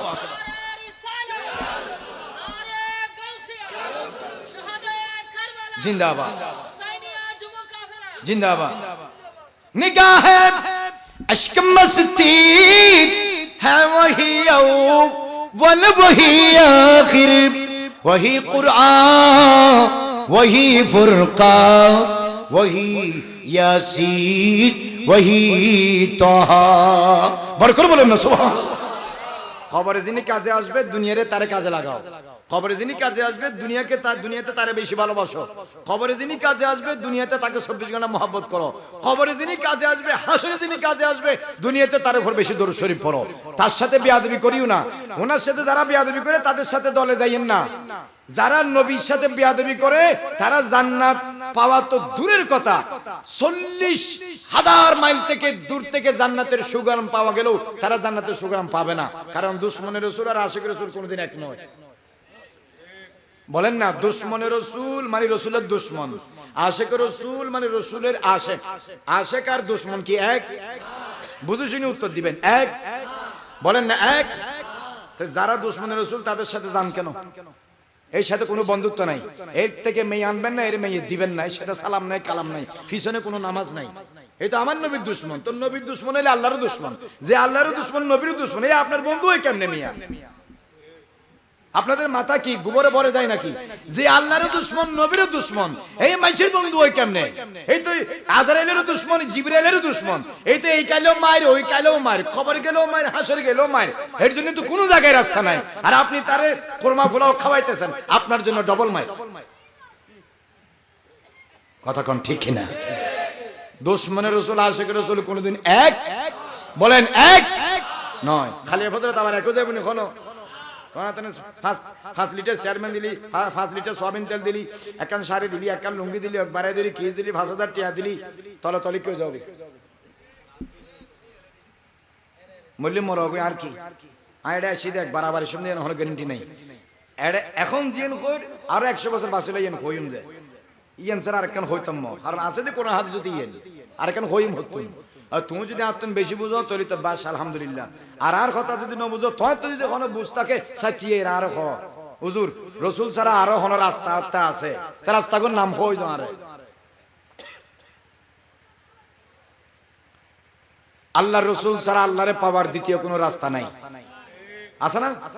তাইলে এবার নাম হোক খালি আবার আছে হলো তাইলে এখন হোক আয় না বুঝলি হুজুর করো তুমি বুঝলি বহুত বড় বড় হুজুর আছে। আল্লাহকে পাওয়ার জন্য আল্লাহ রসুল ছাড়া দ্বিতীয় কোনো রাস্তা না। হ্যাঁ যখন রসুল আসিল তখন এক অবস্থা, যেহেতু রসুল দুনিয়াতে আইবি এখন আমার নবী ছাড়া আর কোনো রাস্তা না। নবীর সাথে বিয়াদবি করে, নবীরে ওভারটেক করে, নবীরে টপকাইয়া, নবীরে ডিনাই করে, নবীর কথাবার্তা না মানে নবীর শানে বিয়াদবি করে, সাহাবীর শানে বিয়াদবি করে, ওলির শানে বিয়াদবি করে, নবীর বিবিদের শানে বিয়াদবি করে, নবীর আওলাদদের শানে বিয়াদবি করে। আপনি কোন জান্নাতে যাওয়ার জন্য বসে আছেন? কিসের নামাজ আর রোজা? জানার বাড়ি ফাওয়াইলুল লিল মুসাল্লিন। এই মুসল্লির জ্ঞানীর দড়ি হবে দা আগিতে রাখে দুজগত ফেলা। আল্লাহ জিজ্ঞেস করে মা সালাকাকুম সাকার, কিরে ফাসক্ত মুসল্লি জাহান্নামে যাস কিল্লাই? মা সালাকাকুম সাকার, তো লাম নাকুম মিনাল মুসাল্লিন, আমরা রাসূল সাহাবার মত নামাজ পড়ি নাই। ওয়ালাম নাকুম নুতিউমুল মিসকিন, আমরা নিজেরা খাইছি, মানুষের জিন্দেগিতে খাওয়াই নাই। আমরা যখন আরেকজন থেকে চা খাবো তখন কাপ পড়ে খাইছি, যখন নিজে বিল দেওয়ার বেলা একজন এক কাপ চাকে তিনজনে ভাগ করে খাইছি। এরকম কিছু মানুষ আছে না নাই? আল্লাহ বলবে হে তারে জ্ঞানী চাই দিলি টাইনতে লাইতে দুজকে নিয়ে যা। করবেন না, দুশমনের রাসূলের সাথে কোনো কম্প্রোমাইজ নাই। তাহলে আল্লাহ নবী বলেন ছেলে মেয়েদেরকে নবীর মুহাব্বত শিক্ষা দাও। তো নবীর মুহাব্বত থাকলে কি বেয়াদবি করতে পারে? ছেলে মেয়ের অন্তরে যদি মা বাবার মুহাব্বত থাকে, ছেলে মেয়ে মা বাবার সাথে বেয়াদবি করতে পারে? তো বেয়াদবি কারা করে? যার ভিতরে মুহাব্বত নেই। বলেন না বেয়াদবি কে করে? যার ভিতরে ভালোবাসা নাই, আদব শ্রদ্ধা নাই। ভালোবাসা থাকলে শ্রদ্ধা থাকে, শ্রদ্ধা থাকলে বেয়াদবি থাকে না। ভালোবাসা না থাকলে শ্রদ্ধা থাকে না, শ্রদ্ধা না থাকলে বেয়াদবি করে। 2 নাম্বার আল্লাহ নবী সাদ বলেছেন হুব্বা আহলে বাইতিহি, নবীর আহলে বাইতের মুহাব্বত শিক্ষা দাও। হাসান হোসেনকে এভাবে ভালোবাসো, আলীকে এভাবে ভালোবাসো, ফাতেমাকে এভাবে ভালোবাসো রাদিয়াল্লাহু তাআলা আনহুম, আব্বাসকে এভাবে ভালোবাসো। নবীর পরিবারের সদস্য যারা, নবীর ছেলে মেয়ে তাদেরকে ভালোবাসো। কে কারণে ভালোবাসবা? নবীর কারণে ভালোবাসবে। নবীর পরিবারের সদস্য দেই নবীর ভালোবাসো, দেই নবীর ছেলে মেয়েদেরকে কি করবে? ভালোবাসবে। দুনিয়ার দিকে তাকিয়ে না, নবীর দিকে তাকিয়ে। বড় করে বলুন না সুবহানাল্লাহ। 3 নাম্বার তেলাওয়াতুল কোরআন, কোরআন তেলাওয়াত শিক্ষা দাও। কোরআন পড়ো, তরজমা পড়ো, তাফসীর পড়ো। একটা আয়াত পড়ো অন্তত সপ্তাহে মিলে একটা আয়াত হলো পড়ো, 1 পৃষ্ঠা হলো পড়ো, আধা পৃষ্ঠা হলো পড়ো। যখন সম্ভব একটা বাংলা কোরআন নিয়ে বসো, কোরআনের অনুবাদ পড়ো। আল্লাহ এই সিটি তোমাদের আমাদের জন্য কেন পাঠাইছে এখানে গবেষণা করো, রিয়েলাইজ করো, স্টাডি করো, রিসার্চ করো এখানে আল্লাহ কি বলতে চাইছে। কথা বুঝতে পেরেছেন? কোরআন সিটি কাফের মুশরিকদের সারা পৃথিবীর মানুষের জন্য, হুদাল্লিন নাস মানুষের জন্য হেদায়েত। আরে স্পেশাল ভাবে বলেছেন হুদাল্লিল মুত্তাকিন, আল্লাহ ওয়ালাদের জন্য হেদায়েত। তাহলে যাদের জন্য কোরআন তারা কোরআন পড়ে না। আপনারা সবাই মুসলমান, আপনারা বুকে হাত দিয়ে বলতে পারবেন আজকের দিনে কোরআন শরীফ পড়ছেন? অনেক মানুষ আছে এখানে একজনও কোরআন শরীফ পড়ে নাই। তো কোরআন শরীফ কার জন্য আসছে? হিন্দু বৌদ্ধ খ্রিস্টানের জন্য আসে নাই তো, আপনাদের জন্য আসছে, মুসলমানের জন্য আসছে, মুমিনের জন্য আসছে। তা আপনারা কোরআন শরীফ পড়েন না, তাই আপনাদের ছেলে মেয়ে ভালো হইবে কোত্থেকে? আপনার সংসারে ভালো হইবে কোত্থেকে? যালিকাল কিতাবু লা রাইবা ফীহি হুদাল্লিল মুত্তাকিন। বলেন হুদাল্লিল। তো পড়েন না কিনলে সারাদিন শ্বাসবাস করে আসেন, নামাজে 1 পৃষ্ঠা পড়া যায় না, আধা পৃষ্ঠা পড়া যায় না? এমনি এমনি মোবাইল না টেনে আধা পৃষ্ঠা কোরআন শরীফ পড়লে কি হয়? আধা পৃষ্ঠা কোরআন শরীফ পড়তে কতক্ষণ লাগে? 7 মুবিন সূরা ইয়াসিন, 1 মুবিন সূরা ইয়াসিন পড়তে কতক্ষণ লাগে? সূরা রহমান পড়তে কতক্ষণ লাগে? সূরা মুলক পড়তে কতক্ষণ লাগে? সূরা ওয়াকিয়া পড়তে কতক্ষণ লাগে? সূরা মুজাম্মিল পড়তে কতক্ষণ লাগে? আমার নবী শানের উপর যে সূরাগুলো নাযিল হয়েছে, সূরা ওয়াদ-দুহা, সূরা কাউসার, এগুলো পড়তে কতক্ষণ লাগে? কিছুই তো করেন না, খালি বউয়ের সাথে গেসার করেন, মেয়ের সাথে ফেডার করেন। বুড়ো হয়ে গেছেন 70 বছর, হে তুই রিটায়ার্ড হয়েছে, আপনি রিটায়ার্ড হয়েছেন, তারপরে গুতাগুতি ছাড়েন না, এক পা কবরে চলে গেছে, তারপরে সংসারে ভেজাল বাজান। এই কাজগুলো না করে আল্লাহ আল্লাহ করেন, জিকির করেন, দরুদ পড়েন, আর চিন্তা করেন আজাইল যখন আসে মওতটা যেন সুন্দর হয়, কবরে যাওয়ার পরে যেন সওয়াব জব আসান হয়। বরকত বলুন সুবহানাল্লাহ। কথা বুঝতে পেরেছেন? তো তিনটা জিনিস শিক্ষা দিবেন। নাম্বার 1 নবীর মুহাব্বত, নাম্বার 2 আহলে বাইতের মুহাব্বত, নাম্বার 3 কোরআন এবং হাদিসের ইলম। তাহলে আমাদের ছেলে মেয়েরা ধ্বংস হচ্ছে কোরআন হাদিসের ইলম না থাকার কারণে। আপনি ডাক্তার হন, ইঞ্জিনিয়ার হন, প্রফেসর হন, আর্কিটেকচার হন, যাই হন না কেন, পাইলট হন আর সিএনজি ড্রাইভার হন আর বাসের ড্রাইভার হন, আল্লাহ রসুল দিন ধর্ম ফাক নাফাক হালাল হারাম জান্নাত জাহান্নাম সিনার মতো ইলম ভিতরে থাকার দরকার আছে না নাই? বলেন না আছে না নাই? আপনি না চিনলে বাঁচবেন কেমনে, না বাঁচলে জান্নাতে যাবেন কেমনে? জাহান্নাম থেকে বাঁচার জন্য বাঁচার পদ্ধতি জানতে হবে, তারপরে না আপনি বাঁচতে পারবেন। আপনার মা বাবা আপনার স্কুল কলেজ মাদ্রাসা মক্তবে ভর্তি করায় না, এই জন্য মা বাবা দোষ দিয়ে লাভ নাই। আপনার যখন বয়স হয়েছে ফরাজ চেষ্টা করেন, বুড়া বয়সে শিখা যায়, শিখার ইচ্ছা থাকলে। কতক্ষণ ঠিক কিনা? আমি যখন প্রথমবার মসজিদে জুমা নামাজ পড়াতাম গেছি, প্রথম যেদিন জানাজা পড়াতাম গেছি, এক বুড়া আমারে বলে, হুজুর জানাজার নিয়তটা বলে দেন। আমি জিজ্ঞেস করলাম আপনার বয়স কত? কয় 70-এর কাছাকাছি। 70 বছরে জানাজার নামাজ নিয়ে শিখতে পারেন না, আজকে বলে শিখতে পারবেন? কার কথা বলেন? 70 বছর হয়েছে জানাজার নামাজ নিয়ে শিখতে পারলেন না, আজকে শিখতে পারবেন? ইসলামিক কিল্লাই এখন জানাজা ভরে বাসায় যাবেন, মকসুদুল মুমিন থাকলে অথবা কোনো একটা বই থাকলে, হ্যাঁ আপনি এটা খুলবেন, অথবা আপনার আশেপাশে কোনো হুজুর থাকলে তারা বলবেন যে আমার জানাজার নামাজের নিয়তটা লিখে দাও, ওটা বসে বসে 1 সপ্তাহ মুখস্থ করবেন। এইতে সে পর্যন্ত যত মানুষ মরবে 24 ঘন্টা শুধু এই হারা দিনে এই জানাজার নামাজে শিখতে থাকবেন। মিয়া যেদিকে ফুঁজ যায় না এদিকে কুরুল ঢুকাই দেন, আরএসবিএস সিএস ফাট্টা ফাট্টা খতিয়ান সব বুঝেন, কারেন্সি খাত জমিন কার ভিতরে 1 ইঞ্চি ঢুকছে 2 ইঞ্চি ঢুকছে এগুলো বুঝেন, আর লাশ একটা সামনে নিয়ে ও হুজুর জানাজার নামাজে নিয়ে শিখাই দেন। তুমি এতদিন মুলা খাইছো, মুলা 70 বছর বয়সে জানাজার নামাজে নিতে শিখতে পারলে না, খবিসের ঘরের খবিস। এই কথা কোন ঠিক কিনা? লাশ একটা সামনে নিয়ে আমার বলে হেতারে জানাজার নামাজে নিয়ে শিখাইতাম। তো জিজ্ঞেস করলাম কি জন্য আইছেন এখানে, কেন আইছেন? কই জানাজা পড়তে আইছি। এটাই তো নিয়ত, এটাই তো নিয়ত। কয় না আরবিতে বলেন, আরবিতে আপনি বুঝবেন? যার নিয়ত শিখেন গা, আমি আপনাদের নিয়ত শিখাইতে পারবো না। মক্তবে ভর্তি হন গা, মসজিদের হুজুরের কাছে যান, লিখে নেন কাগজে, 24 ঘন্টা এটা পড়বেন। একটা নিয়ত 2-3 লাইনের একটা নিয়ত শিখতে কি 1 সপ্তাহ লাগে? বলেন 1 সপ্তাহ লাগে? আপনারা মমতাজের গান শিখলে একবার শিখলে শুনলে মুখস্থ করে ফেলেন, তাহলে নিয়ত কেন শিখতে পারবেন না? ফাইটটা যায়, বুকটা ফাইটটা যায়। এটা একবার শিখলে যদি মুখস্থ হয়, তাহলে যে ফাটাতে আসল জীবন ফাটে যাবে, এই নিয়তটা শিখতে পারেন না কেন? ইচ্ছা নাই 24 ঘন্টা খালি ওই খিয়ালে, ইচ্ছা নাই, শিকার ইচ্ছা নাই। মুসলমান ধ্বংস হওয়ার 1 নম্বর কারণ হলো আমাদের সুন্নিরা মুসলমানেরা কিতাবপত্র পড়ে না। একজনের ঘরেও না কোরআন আছে, না বাংলা কোরআন আছে, না হাদিস আছে, না বাংলা হাদিস আছে, না কোনো বই আছে পত্র আছে, পড়েও না, ছেলে মেয়েদেরকেও পড়তে দেয় না, খালি কয় বিদেশ যা, আরে তিতি নাঙ্গল ঠেল চাষবাস কর, এই কাম খালি, লেখাপড়াতে নাই। এই ছেলে মেয়ে 24 ঘন্টা যদি লেখাপড়া না শিখে সংসারটা অন্ধকার। বেশি লেখাপড়া না করলেও আল্লাহ রসুল চিনে যে, ফাঁক না ফাঁক চিনে যে, হালাল হারাম চিনে যে, সহি শুদ্ধভাবে নামাজ পড়তে পারে যে, রোজাটা ঠিক মতো রাখতে পারে যে, ফরজ গোসল করতে পারবে, পানি না পাইলে তাইম্মুম করতে পারবে, বউয়ের সাথে কেমনে থাকবে, মা বাবার সাথে কেমনে আচরণ করবে, আল্লাহ এবং রসুলের কেমনে রাজি করবে, সব পাড়ার সবাই কথা সব মেরাজ এগুলো কেমনে আদায় করবে, এই জিনিসগুলো শিখার দরকার আছে না নাই? ও কথা বলেন আছে না নাই? এই শিক্ষা যদি আপনি ছেলে মেয়েরে না দেন, আপনার মতো মা বাবারে ফিটাইতে কেমনে যে লাইতেয়া জাহান্নামে নিবে, যদি আমি দেখাইতে পারতাম তাহলে এখনই দেখাই ফেলতাম, আমার তো তৌফিক নেই। হুজুর আপনি কই থেকে কইছেন? রব্বানা আরিনাল লাযাইনে আদাল্লানা মিনাল জিন্নি ওয়াল ইনসি নাজআলুহুমা তাহতা আকদামিনা লিয়াকুনা মিনাল আসফালি। কোন শরীফে আছে না হুজুর? কোন শরীফে আসেনি? ছেলে মেয়েরা যখন জাহান্নামে যাবে তখন বলবে আমারে স্টপ। কই কি হইছে? কই আমার মা বড় ডাকে নিয়ে আসো। হে তারা আমাদেরকে শুধু বলে টাকা কামাও। এই যে আইল বাঁধো, বাইন সারা রুকো, টমেটো সারা রুকো, এগুলো করতে আমার লাইফ বরবাদ করে দিছে, আমার লেখাপড়া শিখাই নাই। আমি জাহান্নামে যাবো না, আগে আমার মা বাবার আগে দাও। এত কষ্ট করে ফলা জন্ম দিচ্ছেন, না খাইয়ে খাওয়াইছেন, ছেলে তো আপনারা ছাড়া দুজকে যাবে না, লাভটা কি হলো? জন্ম দিবেন না শিক্ষা দিতে না পারলে, জন্ম যখন দিচ্ছেন শিক্ষা দিবেন। কথা বুঝতে পারছেন? নাইলে এই ছেলে আপনারা কোথায় নিয়ে যাবে? ওরে খোদার বান্দা কোথায় নিয়ে যাবে? তো কি লেখাবদ্ধ ফুয়াইবারে নিজে এত কষ্ট করি, ফুয়াইবে যদি তোমার জাহান্নামে লয়ে যায়, ফরহুদফুত আতে যাইন কেমাস আলহামদুলিল্লাহ চলির, তুই আগে লেখাপড়া কর, শিখ। তুই যেন কিয়ামতের দিন খোদার কাছে আর বিরুদ্ধে কি দিন না পারস, নালিশ দিন না পারস, বাস তুই আগে লেখাপড়া কর, তুই শিখ আগে। হুজুরের হয় বাইন্দে যে দু শিখান দরকার আছে বেরে দু শিখে ফেলো, যার খোদার ধরা তো নাই বাসি। এত উজু করি না জানে, তাইম্মুম করি না জানে, ফরজ গোসল কেন করবি না জানে, রুকু সাজদা না জানে, সাজদা যায় ট্যাং একখান দেখান তুলি দেখান এখান লারি অ্যাঙ্গরি করে টাটা দে, কি নামাজ? তুই নামাজই তো নশিক কইতে রে। তাহলে যুবক যুবতী ছেলে মেয়ে নষ্ট হওয়ার এক নম্বর কারণ হলো কোরআন হাদিসের ইলম না থাকার। আল ইরাজু আন উলুমিল হাদিস ওয়াল কোরআন, কোরআন হাদিসের ইলম না থাকার কারণে। এইজন্য প্রত্যেক ব্যক্তিকে কোরআন সুন্নাহর ইলম শিক্ষা দিতে হবে। রাসূল করিম সাল্লাল্লাহু আলাইহি ওয়াসাল্লাম বলেন তালাবুল ইলমি ফরিজাতুন আলা কুল্লি মুসলিমিন ওয়া মুসলিমাতিন, প্রত্যেক মুসলমান নারী এবং পুরুষের উপর, হাদিসে মুসলিমা না থাকলেও তাবান এসে যায়, পুরুষ এবং নারীর উপর দিন ধর্মের ইলম শিক্ষা দেওয়া ফরজ। বড় করে বলুন না সুবহানাল্লাহ। দরুদ শরীফ পড়েন আল্লাহুম্মা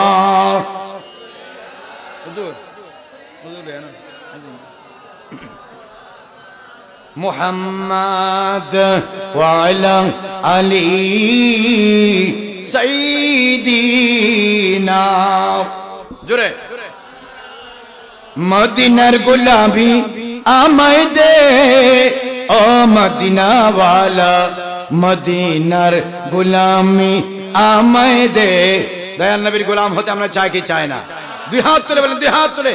এই যারা যারা নসন টেলি টুলে হাত তুলানোর দরকার নাই, যারা তো মনে চায় হাত তুলে। নারায়ে তাকবীর, নারায়ে রিসালাত, নারায়ে গাউসিয়া। মদিনার গোলামি আমায় দে ও মদিনাওয়ালা, মদিনার গোলামি। জোরে মদিনার গোলামি আমায় দে ও মদিনাওয়ালা, মদিনার যে জন হবে গোলাম আপনার, কোনো দুঃখ থাকবে না তার। যে জন হবে গোলাম আপনার, কোনো দুঃখ থাকবে না তার। সেই গোলামি নসিব করে দে ও মদিনাওয়ালা, মদিনার গোলামি। জোরে মদিনার গোলামি ও মদিনাওয়ালা, মদিনার গোলামি। টাকা পয়সা স্বর্ণ চাঁদি চাই না কিছু, শুধু কাঁদি।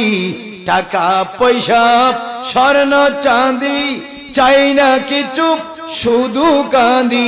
আরে ভাঙা তকদির জুড়া লাগাই দে ও মদিনাওয়ালা, মদিনার গোলামি আমায় দে। বড় করে বলি মারহাবা। তাহলে আমাদেরকে মনে রাখতে হবে এই জীবনে স্থায়ী নয়। বলেন এই জীবনে স্থায়ী। কবরে গেলে নবীর ব্যাপারে জিজ্ঞেস করবে আপনার মা বাবা, দাদা দাদি, নানা নানি, বড় ভাই বড় বোন, শ্বশুর শাশুড়ি, গার্লফ্রেন্ড বয়ফ্রেন্ড, নেতা নেত্রী। এই যে বলেন আপনারা বাংলাদেশে যত রাজনীতি করেন, আমার নেতা অমুক, তমুকের নেতা সমুক, এগুলো 2 টাকারও কবরে কোনো দাম নাই। কবরে একজনের দাম আছে, মুহাম্মাদুর। বলেন মুহাম্মাদুর সাল্লাল্লাহু তাআলা সাল্লাম। সবার আগে তিনি, ওনার উপরে আল্লাহ। বড় করে বলুন না সুবহানাল্লাহ। ওনারে মহব্বত করবেন, ওনার সুন্নাত মোতাবেক চলবেন, দিলের ভিতরে ওনারে জায়গা দিবেন। যারা ওনার সাথে বেয়াদবি করে তাদের থেকে দূরে থাকবেন। কথা বুঝতে পেরেছেন? যারা নবীর সাথে বেয়াদবি করে তাদের থেকে কি থাকবেন? থাকবেন তো নাকি? গলায় গলায় বাপ দিবেন, গলায় গলায় বাপ দিনে এদের যে অবস্থা হবে আপনাদেরও এই অবস্থা হবে। সুতরাং কাল কিয়ামতের ময়দানে আল্লাহ রাব্বুল আলামিন একটা সুন্দর আমলনামা নিয়ে যেন আমরা কবরে যাইতে পারি, আল্লাহ সেই তৌফিক দান করুক, আমিন। মাহে রমজানুল মুবারকে জুমার দিন নামাজের নিয়ত করে সেজদায় গেলে সুবহান রাব্বিয়াল আলা বলতে বলতে রোজা অবস্থায় ঈমানের সাথে আল্লাহ আমাদের সবাইকে মওত নসিব করুক। ইন্তেকালের আগে হজ্জ বাইতুল্লাহ জিয়ারতে মদিনাতুল মুনাওয়ারা আল্লাহ নসিব করুক। আপনারা যারা আছেন টাকা দিয়ে, পয়সা দিয়ে, সময় দিয়ে, শ্রম দিয়ে, বিদ্যা দিয়ে, বুদ্ধি দিয়ে, মিটিং করে, সভা করে, দুয়ারে দুয়ারে ঘুরে ঘুরে, দেশে প্রবাসে, শহরে নগরে, নারী পুরুষ, ছোট বড় আবাল বৃদ্ধ বনিতা, সুস্থ যে যেখান থেকে এই মাহফিলকে সফল সার্থক করেছেন 25 বারের মতো, আল্লাহ রাব্বুল আলামিন আপনাদের দুনিয়া আখিরাত সুন্দর করে দিক। কোটি কোটি গুণ বদল আপনাদের হাতে হাতে নসিব করুক। যাবার আগে ওনারা একটা নসিহত করে যায়, ভবিষ্যতে ওয়াজত হনিকে আইলে কেন ডন্ডর করে মাতিবেন। আমার থেকে কাস্টমারের কাছে মাল বেশি শান্তি নাই, বহুত জোর জবরদস্তি মালিম বেচি দিয়ে ওনারা সম্মাতন এলে সম্মাতিলে তুনু। এখন উদাহরণ দিয়ে বুঝে, খবর যেতে যাবে ফেরেস্তায় ফসল লইব না, মান রব্বুকা ফসল লইব না। আরে কি তসটিকে নামাইতে হবে না? আয় বিয়ে করতে পারছি, না মাথা খিললে যত বেশি মাতিবে এত কলব জিন্দে হইব, যত কলব জিন্দে হইব কলবর নূর আইব, যত নূর আইব অন্ধকার কলব আলোকিত হইব। সুবহানাল্লাহ। গালি না তালা মার যদি গিললে কি দে গালি এর মধ্যে দুশমনের রাসূলের গালা না তালা মারে আশিক রাসূলের গালা তালা থাকে না এশক নবীর কথা শুনলি কলবও খুলে যায় জবানও খুলে যায় বড় করে বলুন সুবহানাল্লাহ নেক্সট এনজান নদী কি ফান ক্লাসের মধ্যে ফুয়াগ্য বসি হুজুরে ডাকে নম্বর 1 লাব্বাইক 2 লাব্বাইক 3 এতে বইরে কিন্তু লাব্বাইক না হয় আজরে হাতার আজরে ফরিব না এতে ক্লাস আছে না নাই আছে না নাই আজরে ফজছি না কিয়া গাল বন্ধ কি বন্ধ এটা হতুন বইরে আজরেও ন ফরে আজরে ফইতো নো তুমি মনে না যদি তুমি চালাক ন বাগরের দিক টাক ঠাকুরের দেওয়ার বহুত কিছু আছে নামাজ গিলে রয়ে দে একল জায়গার নামাজি থাকিলে লস হয় কিছু কিছু জায়গার নামাজি তাকাম পরে কিছু কিছু জায়গা দিলকুলি কি মাতম পরে লাস্ট টু সেন্টেন্স কইছে আর হুজুর এসি জামানার শ্রেষ্ঠ একজন মুহাক্কিক কালাম মুনাজির আহলে সুন্নাত মুমিন আর মুনাফিক চিনিবে কেন নবীর মুহাব্বত আর ইশকের কথা মনিলি যা সারা খালই যাই গই ইতে পাঁচ ওয়াক্ত নামাজ পড়লে মুনাফিক নবীর ইশকের কথা মনিলি যা সারা খুলি যাই গই ইতে জিন্দেগি ভর গুনাহ করাইলে মুমিন বড় করে বলো সুবহানাল্লাহ এবারে খন মুনাফিক খন মুমিন তোমরা বাঁচিলে হবে আখির দাওয়ানা আলহামদুলিল্লাহি রাব্বিল আলামিন আসসালামু আলাইকুম ওয়া রাহমাতুল্লাহি ওয়া বারাকাতুহু